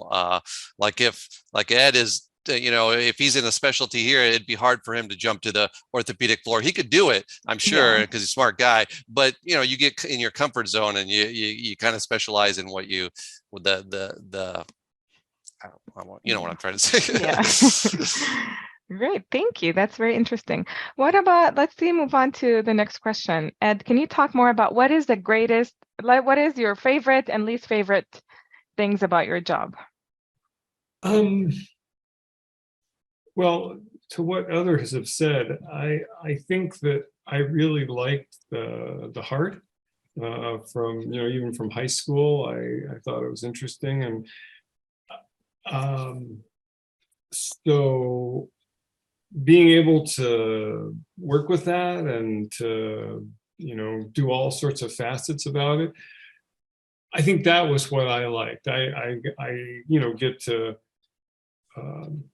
figure out what's wrong. I get, and then if we can fix it, we fix it with medications. If we can't, we take them to the operating room. You have to kind of develop a plan. And so that kind of process of figuring out, what's wrong, what can we do about it, how are we going to accomplish it, and then doing the technical things like what Dr. Henry was saying, where your expertise and your technique mean a lot. And so that's very rewarding when you can have somebody come back and years later and say, this worked really well for me. The other thing is the diversity of doing other things. You can teach. We had a lot of residents in our program, so that was fun to talk with them and to see them grow. And then those are the biggest things. I mean, those are the things that are the most. I mean, just having the colleagues there to talk to when things go well, but particularly when they don't go well, and to have people, develop a trust with each other. That's sort of the team approach to things. And back to when we were talking about our day, during the rounds, you kind of get a plan. You kind of have a set thing of what you think's going on, but then others have input, and it's nice to be able to have that collegial kind of interaction. I guess the part I don't particularly like very much about the job and healthcare in general is just the molding what you think is going on into what the documents have to say. And not only for what you put into the chart, but how you code them and how you make a patient look on paper. I don't know. I'm been doing it for a long time, and computers came into this about halfway through my time, and it was quite a change for me, but that's what it is. So now it's all computers, and us having to document so that it looks right on all the forms it's kind of a little frustrating to me. And then the time commitment. Like I said, I worked quite a bit, and I wish I had some of that back now that I'm retired, kind of retired, but that would be the word. I mean, it takes, like what Lori was saying, it's a commitment that you don't leave at work. So that's the kind of, pressure all the time that I'll make sure that things are going right. Yeah. Thanks, Ed. You know what? I have to disagree. I like the computerized charting because it made I was so much faster because it was easier for me to read the doctor's handwriting. Right. They're known to have bad handwriting, so it made my job so much easier. No, there are some huge benefits with it. Yeah. Lori, do you mind telling us more about like what's your favorite and least favorite part about your job or your career in general as a nurse? Sure. Obviously, being a nurse, you're taking care of people, patients that are suffering. And I would say my favorite part is when I go home and I know that I've done everything that I can for, my patients. And a lot of times, like family members, patients, they will tell you, you are a wonderful nurse. This is where you should be. Like, this is your calling. You have done a fantastic job. Thank you so much. Will you be back tomorrow? That was one of my favorite / not favorite things. Well, are you going to be back tomorrow? And sometimes I'd be like, no. But even though I'd be back tomorrow, it's my favorite part is knowing that like I'm making a difference. And that's a big deal. Like, like when people are in bed and they're sick, it's like, as a nurse, my rationale is whatever that you can do to make them feel better, I'm going to do it. Like I've had patients that are paralyzed. I've had a variety of different patients, like some require Hershey bars that I would bring in, things like that. So for me, it's just making a difference, making their stay just a little bit better, which like whatever way that I can do it, it's, getting to know them and knowing what they like, what they don't like, and whatever they like, I'm going to do it. I'm going to go the extra mile and I am going to make sure that they're okay. However, whatever that means. And you can see it, like family members come in, they give you cards that say, you're doing exactly what you should be doing. And it's on the days actually that you feel like, oh, this is the worst career in my life, right? And then you get a card that says, you're doing exactly what you're doing. Like, thank you so much. You made a difference. Like, you're like, oh, okay. You take that home. It's wonderful. It's wonderful. The worst part about nursing, there's a lot of bad things about nursing. But I would say one of my least favorite things about being a nurse is, especially at a hospital, is having to tell a patient or a family member that they're terminal. It is probably one of the worst things, because there's no easy way. And I've always I think I'm like, okay, how can I say this? Like, because a lot of times, doctors, they avoid patients and they avoid family members and they don't tell them. And then patients and families are like, well, what's going on? Doctors so-and-so, they haven't called me. I don't know what's going on. Like, what is it? What are the results? I don't have the results. And for me personally, I know the results. And I'm like, oh gosh, this is terrible. Like, they don't know. I know.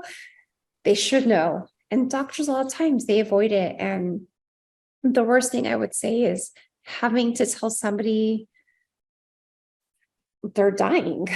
That is one of my worst, because there's no easy way to say it. There's no good way. And I always am like, how do we say it this time? But that's just part of it. And I would say that is probably one of my worst part of my career. So. Yeah, that's definitely never an easy way to tell the family, or just the emotional, especially if you formed in a bond with them. It's so hard to deal with this. Yeah. Dr. Henry, do you want to tell us your favorite or worst part, or also like the student that asked about burnout? Like, how do you deal with that? Or I addressed that a little bit in the chat, and I can answer that too a little bit more. The best part of my career was definitely dealing with patients. I love talking with patients, and we can get to that burnout in a second, because that had something to do with the burnout, because I enjoy talking with my patients. I enjoy taking care of them. I loved operating. I love the challenges of operating. I love the challenges of being a medical doctor. A good friend of mine that Ed knows that told me MD means make a decision. And I was just thinking, Lori said something, make a difference. So, and both those things happen with a medical degree, is you make a difference and you make decisions constantly all the time. And I enjoyed that. I enjoyed the challenges of all of that. The bureaucracy is what gets to you, having to do the billing, having to talk to Medi-Cal, asking them the 15th time why they haven't paid you, maybe because you didn't put one little dot on something. And it's the bureaucracy that gets to you. And every doctor will say that. So the burnout question. So I suffered burnout. And burnout is not what people think it is. And I had no idea it was even burnout until I went to a conference, and it was a woman from Stanford who's written a lot about burnout, and she gave a checklist, and all of a sudden I'm going check, check, check, check, check, and I go, oh my God, I made my own diagnosis finally. I have burnout. And so burnout is usually a feeling of being overwhelmed, but it's a being of not being treated fairly too. So when I was an employed physician and my time was cut with patients so that I could not spend time, and I was feeling totally overwhelmed that I wasn't being able to do the job that I was being asked to do because of all the time constraints. You can't see a neurosurgical patient with a brain tumor often in 30 minutes. And if you get 30 minutes for a new consult, it doesn't work. And if someone's trying to schedule your OR time when you're doing brain tumors so that you can come back and do clinic, it doesn't work. And Ed will say this, it's the same thing with heart surgery. Heart surgery can go an hour, heart surgery can go 5 hours. And often when you start, you don't know how long it's going to take. There's a set time where they usually go, but things change in the operating room.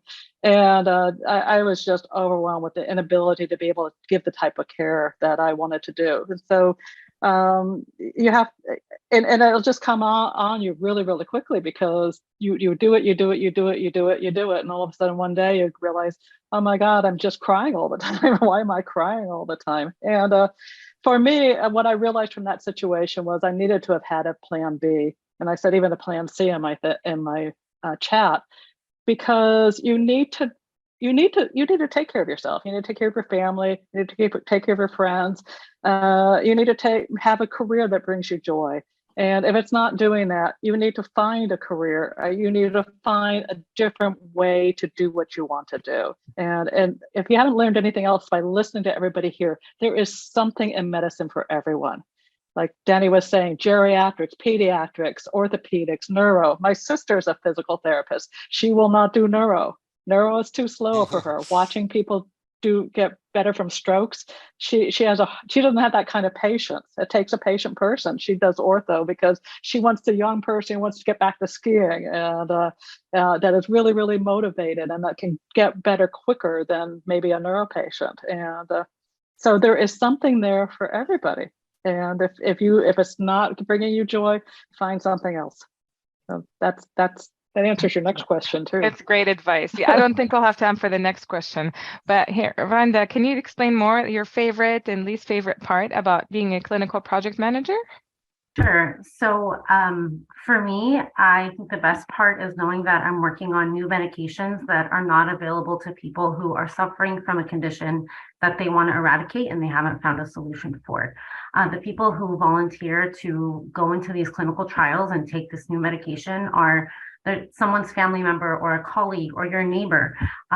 So what motivates me is knowing that although I don't work directly with patients, that there's someone out there that is taking this new medication that I'm working on, and I'm working on the process to help these patients receive the required treatment to help their condition.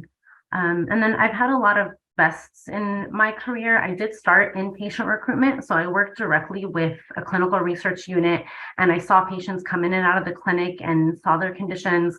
And I felt like that was affecting me personally as a person. I couldn't get it out of my mind when I went to sleep. So I knew that and worked in other positions also before I moved into clinical research. So I knew that I wanted to be more on the business aspect of things, where I was working in the background and not directly with patients. And everyone has a different, outlook on this. And then I moved into the business development world and I did a little bit of marketing. So that was a huge highlight in my career as well, because I traveled a lot. So if you're looking to go into clinical research, there are several positions if you want to travel, and that makes the job really fun. And then after spending a bit more time on myself and what I really thought I would be good at, I moved into project management, and just the organization of project management spoke to me. So I think that's just the best part, is that I'm working in the background and I'm working to help patients this way. What about your least favorite part of it? The least favorite is, so even though I don't own the company I work for, as a project manager, we are still considered the CEOs of our own study. So we are managing all of the different departments that work underneath us to help run the project smoothly. And on a daily basis, issues come up that you wouldn't even think about with patients that you have to talk to the medical monitor about, with clinical research associates that don't show up to their visits, or whatever the case may be. There's always some sort of issue, and having to critically think about how it affects every single department that you're working with, and then communicate that back to them. So delivering bad news and trying to deliver bad news in a good way, that's the most difficult part. So that's one thing. I think also working with difficult stakeholders, like some pharmaceutical company representatives are a bit difficult to work with. You know, they feel that they own you because they're paying for you to run the study for them. So communicating with them on a daily basis could be difficult depending on who they are.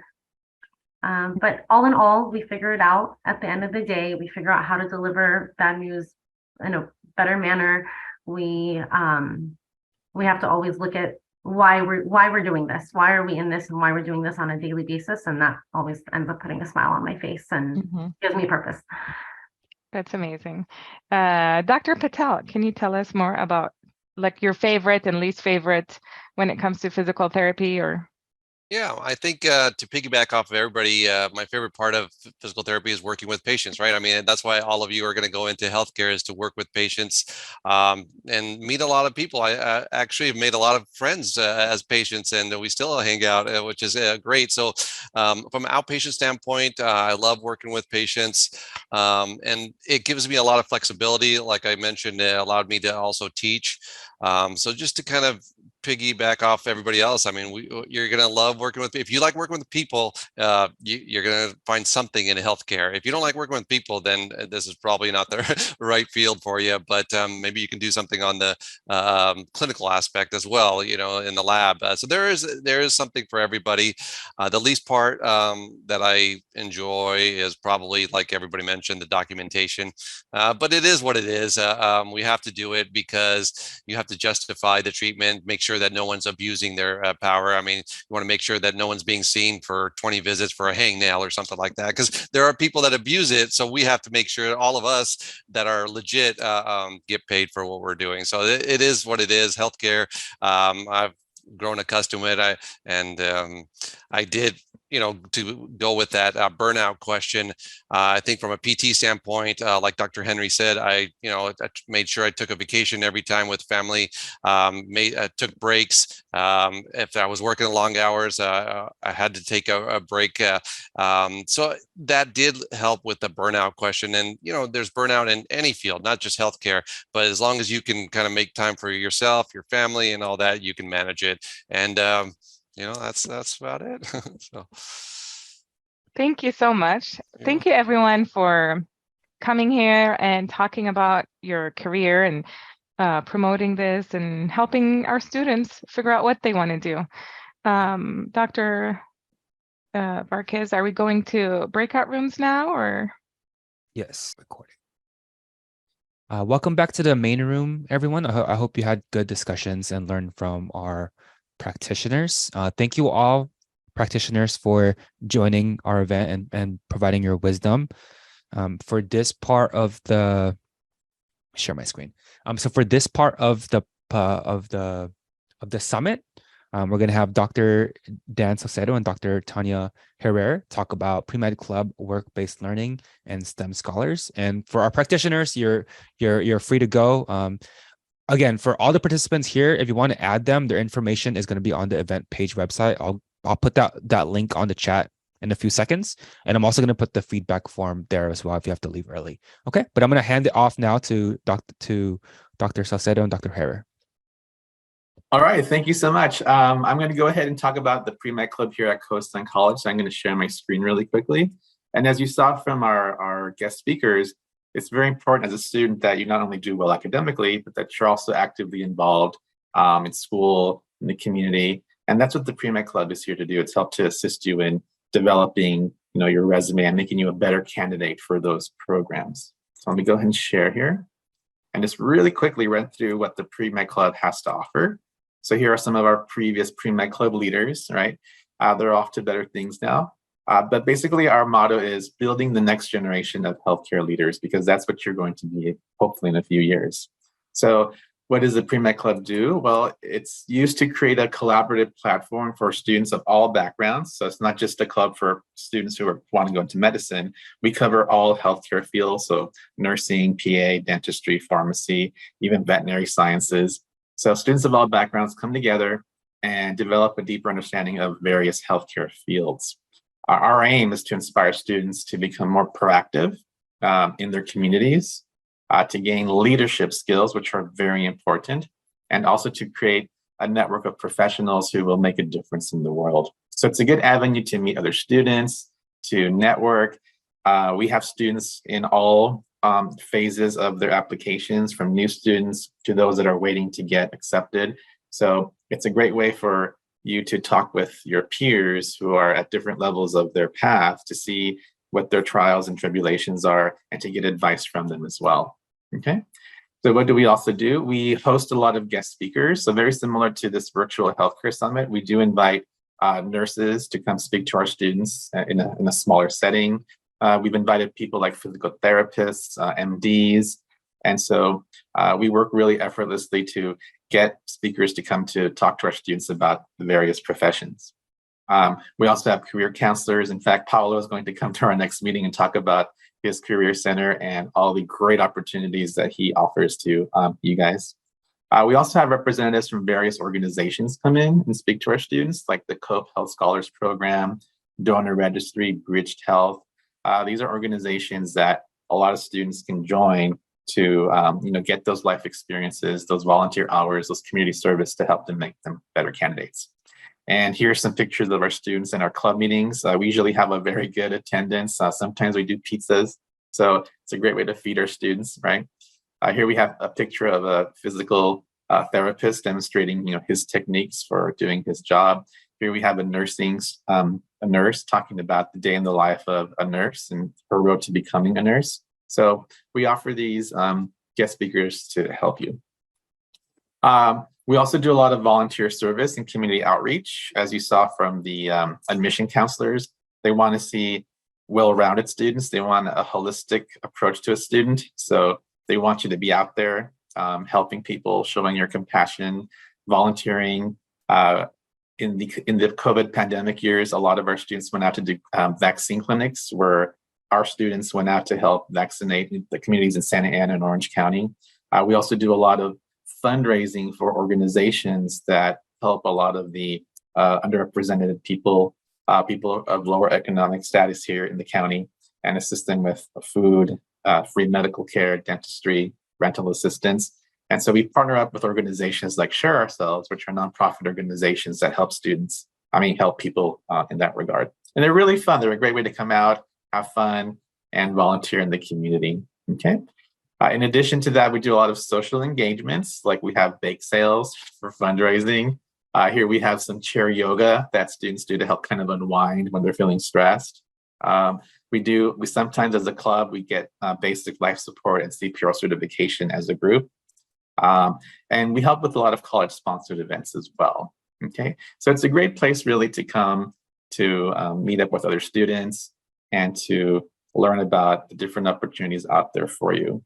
Okay, we also have our president of our club here today, and I would like to invite her to kind of give her thoughts about her experiences here at Coastline.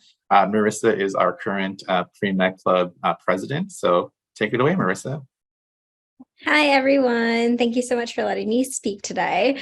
When I joined Pre-Med Club, it was kind of on a whim. I went on the website and I just found it. And I thought, wow, that's something that aligns with me. And maybe I should join that, but maybe it's a big commitment. I'll just join one meeting and we'll see. During that time, I found out that it's actually a really approachable club.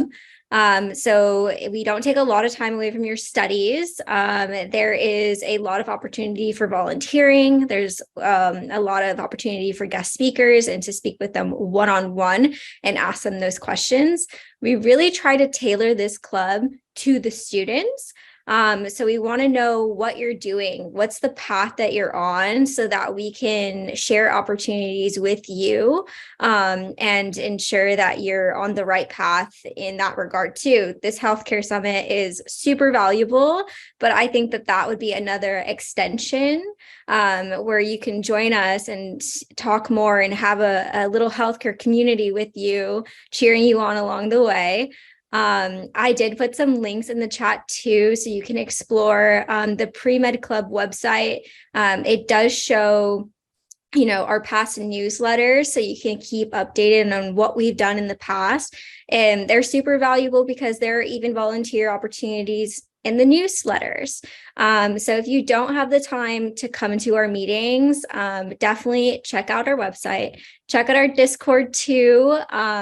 Everything that we do is posted in the Discord.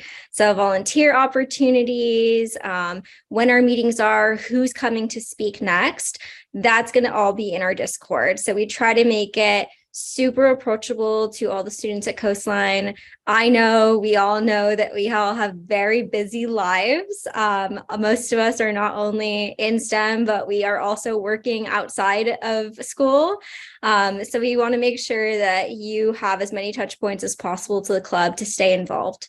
So definitely come to our next meeting. It's going to be on Monday, the 13th. Paula will be sharing career center opportunities with you. We'll keep you updated on what we're doing and what's coming up next. And yeah, I hope to see you guys there. All right. Thank you so much. And Marissa did put the links to our club webpage and our Discord on chat. All right. Thanks, everybody. Oh, we'll put the email of the club too. Thanks. Go ahead, Tanya. Hi, everyone. My name's Dr. Harrer. I am the faculty for your bio majors courses. So that's cell and molecular biology and diversity of organisms, the 2 series that you would be required to take to receive your ADT in biology. I'm going to talk to you a little bit about our STEM program in general and a couple of opportunities that we have for you. One is a scholarship opportunity and one is a student research opportunity. And I can already see in our audience, I have Chris, I have Marissa, I have Gwen, I have Vivi, all here who are participating in student research this semester. And if we have a few minutes, maybe they could tell you a little bit about that as well. Let me start by giving you some information about STEM in general and our opportunities for you. Okay, and can everybody see my slideshow? All right, super. So we have courses and ADTs in each of our science, technology, engineering, and mathematics fields. At Coastline, we offer an associate's degree for transfer in chemistry, biology, geology, mathematics, and physics. So the engineering piece would be met by the mathematics and physics departments. And then, of course, our more traditional physical and life sciences represented by chemistry, geology, biology, and physics. We have developed a scholarship program for individuals that demonstrate academic talent and require financial assistance. And over about 3 years, so we offer 5 semesters of support, including a summer, with up to $13,000 in scholarship monies for you if you participate in our STEM scholarship program, again, as an ADT student with financial need, demonstrating academic talent, which just means you've maintained above a 2.5 GPA at your previous institution or your current institution.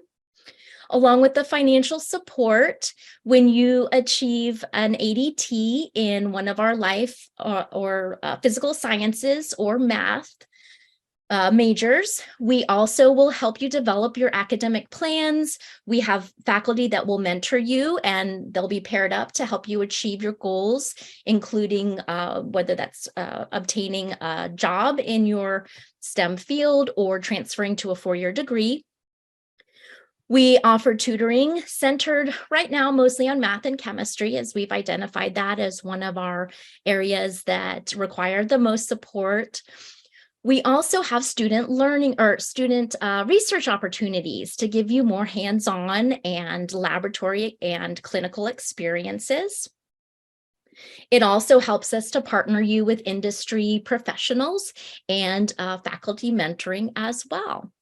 So I've included our flyer for this upcoming academic year. So our scholarship will open at the end of March. If you use this QR code, you can enter your information and we'll be in contact with you for additional information and to give you heads up as to when our application window is open. It'll also help give you some more information if you have questions in your application process.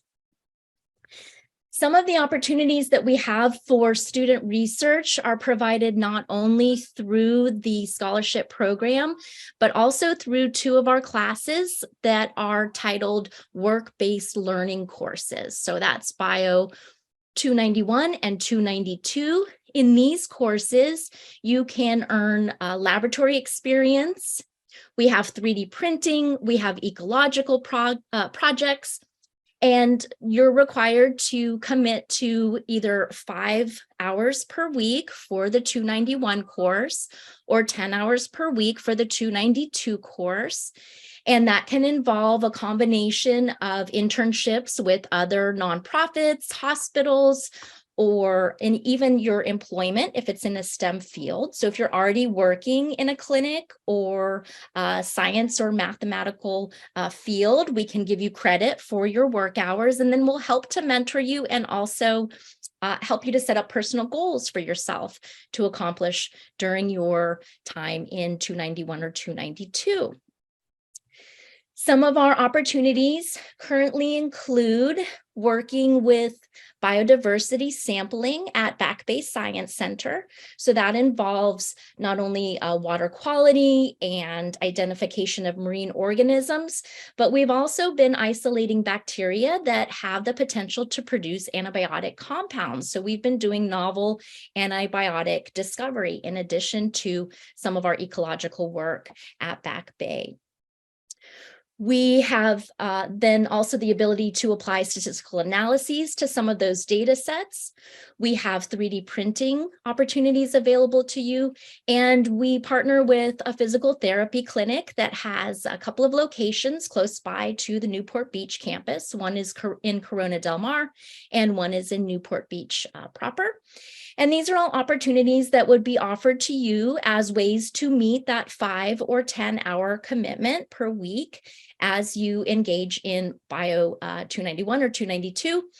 Again, if you're already working in the field, or you're doing another internship in the field, that would also qualify you to meet those requirements. Again, whether you're participating in 291, 292, or if you join us as part of the STEM scholarship program, I wanted to provide that information for you again. We have the QR code in addition to the link. So I'm going to go ahead and put that in the chat as well. If you would follow that link, again, we'll be in contact with you with more details. There's a fair amount of information on the website itself. Here are some of the contacts. We work with our foundation scholarship office. And then I've got the links for each of our academic departments there for you as well. And if we have a couple more minutes, would any of my researchers like to comment on the projects that they've been working on and some of the skills or opportunities that they've learned so far this semester? Yeah, I'd love to talk about the work-based learning program. So I've been working with Dr. Herrera with the Tiny Earth Project, looking for new antibiotics that we find with bacteria over in the Newport Back Bay. And it's been really great. So there's a lot of practical lab experience. We've been doing a lot of gram staining, pouring agar plates coming up soon. We're just waiting for materials. But we have DNA extraction coming up, which is gonna be really great, trying to identify the bacteria that we're finding. And yeah, it's just a really great experience. And also, besides just the lab experience, there's also the work that Dr. Herrera puts into getting you towards your goals. So she spends a lot of time researching schools with you, helping you apply, and also working on ways where, so right now I'm trying to become a clinical lab scientist, and she's been spending time recently finding ways that Coastline can provide opportunities for future CLSs, and that's really valuable for the future generations as well. And so this whole work-based learning thing is just really great to get experience, to network with people.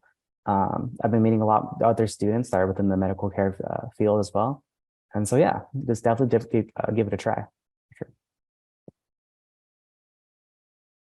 I'd like to say that when meeting with other students and working directly with Dr. Herrera has been such a nice little community that we've grown. And the experience is very diverse. So we're not just looking at bacteria and antibiotics, but we also are testing soil samples and testing for pH and salinity. Hopefully soon we'll have a new project that we take on. But yeah, I really appreciate like the one-on-one opportunity to really dive in and understand the practices and get better at them. I think practice makes perfect. So yeah, Dr. Harris spends a lot of time really making sure that you understand what you're doing, that you want to do what you're doing, like, you know, that it lends to your future goals. And for me, like, I'm looking for future job opportunities, and she's shown me multiple websites, helps me along the way to find future opportunities in the sciences, because I actually come from a tech background, and I'm looking to get more into a science background for it to look better on the resume, you know, get more experience, more hands-on experience. So it's been so valuable, and I highly, highly recommend it. Thanks. I've also had a really good experience with this class. Oh, sorry. Yeah, joining this class, I really didn't have much experience with lab work, especially microbiome, but it's really helped me gain a lot of like more confidence in like learning these type of things. And Dr. Hor, like when I was expressed interest in physical therapy, she helped me connect. She helped connect me to their partnered physical therapy clinic, and she helped me with my resume and sending the email. It was a really good experience. Thanks, Vivi. I didn't want to put you on the spot, but I was hoping you would share your experience too, as hopefully you'll be able to gain some experience in the physical therapy clinic itself. That was one of the goals that Vivi had identified, but she wasn't really sure what it would be like to be in that kind of a setting every day. Similarly to Chris, I've made him do a lot of gram staining, and certainly in the CLS field, he would be doing repetitive lab tests. And that's certainly something you would want to spend some time experiencing to see if that's really how you want to spend the next few years of your career. So we've had a blast having you guys in the lab, and we welcome anyone else as well. Again, please use our resources. If you are interested in our STEM scholarship, we'll offer opportunities such as the student research and other ways to mentor you to help you transition to your transfer and career goals. Thanks, everyone. Thanks so much for having me and for joining us today.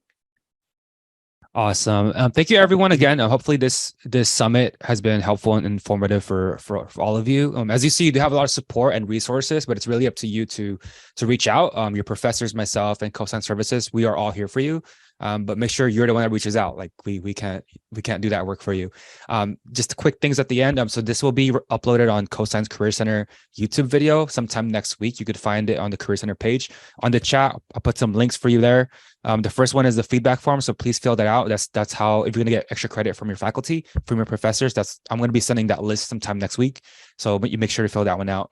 Second one is the event page. So that one has all the LinkedIn for people, and then also the admissions, all their emails, and then practitioners as well. And also STEM scholars, work-based learning, all those links are there. So bookmark that if you need to. Career Center also, link is also down there as well. So currently, if you missed it, I'm currently helping one student to like med school for their interviews. So definitely take advantage of those resources. I've helped students get in like nursing, PTPA, med school, helping you organize your grad school application, because that's a really crazy and confusing process. But we've done that many times already. So let us help you. Let us help you do that. So yeah, please fill out that form at the bottom. 5 people will be randomly selected to win a $20 gift card as well. So thank you again. We'll be here at the end for a few minutes if you have any questions. But thank you for coming.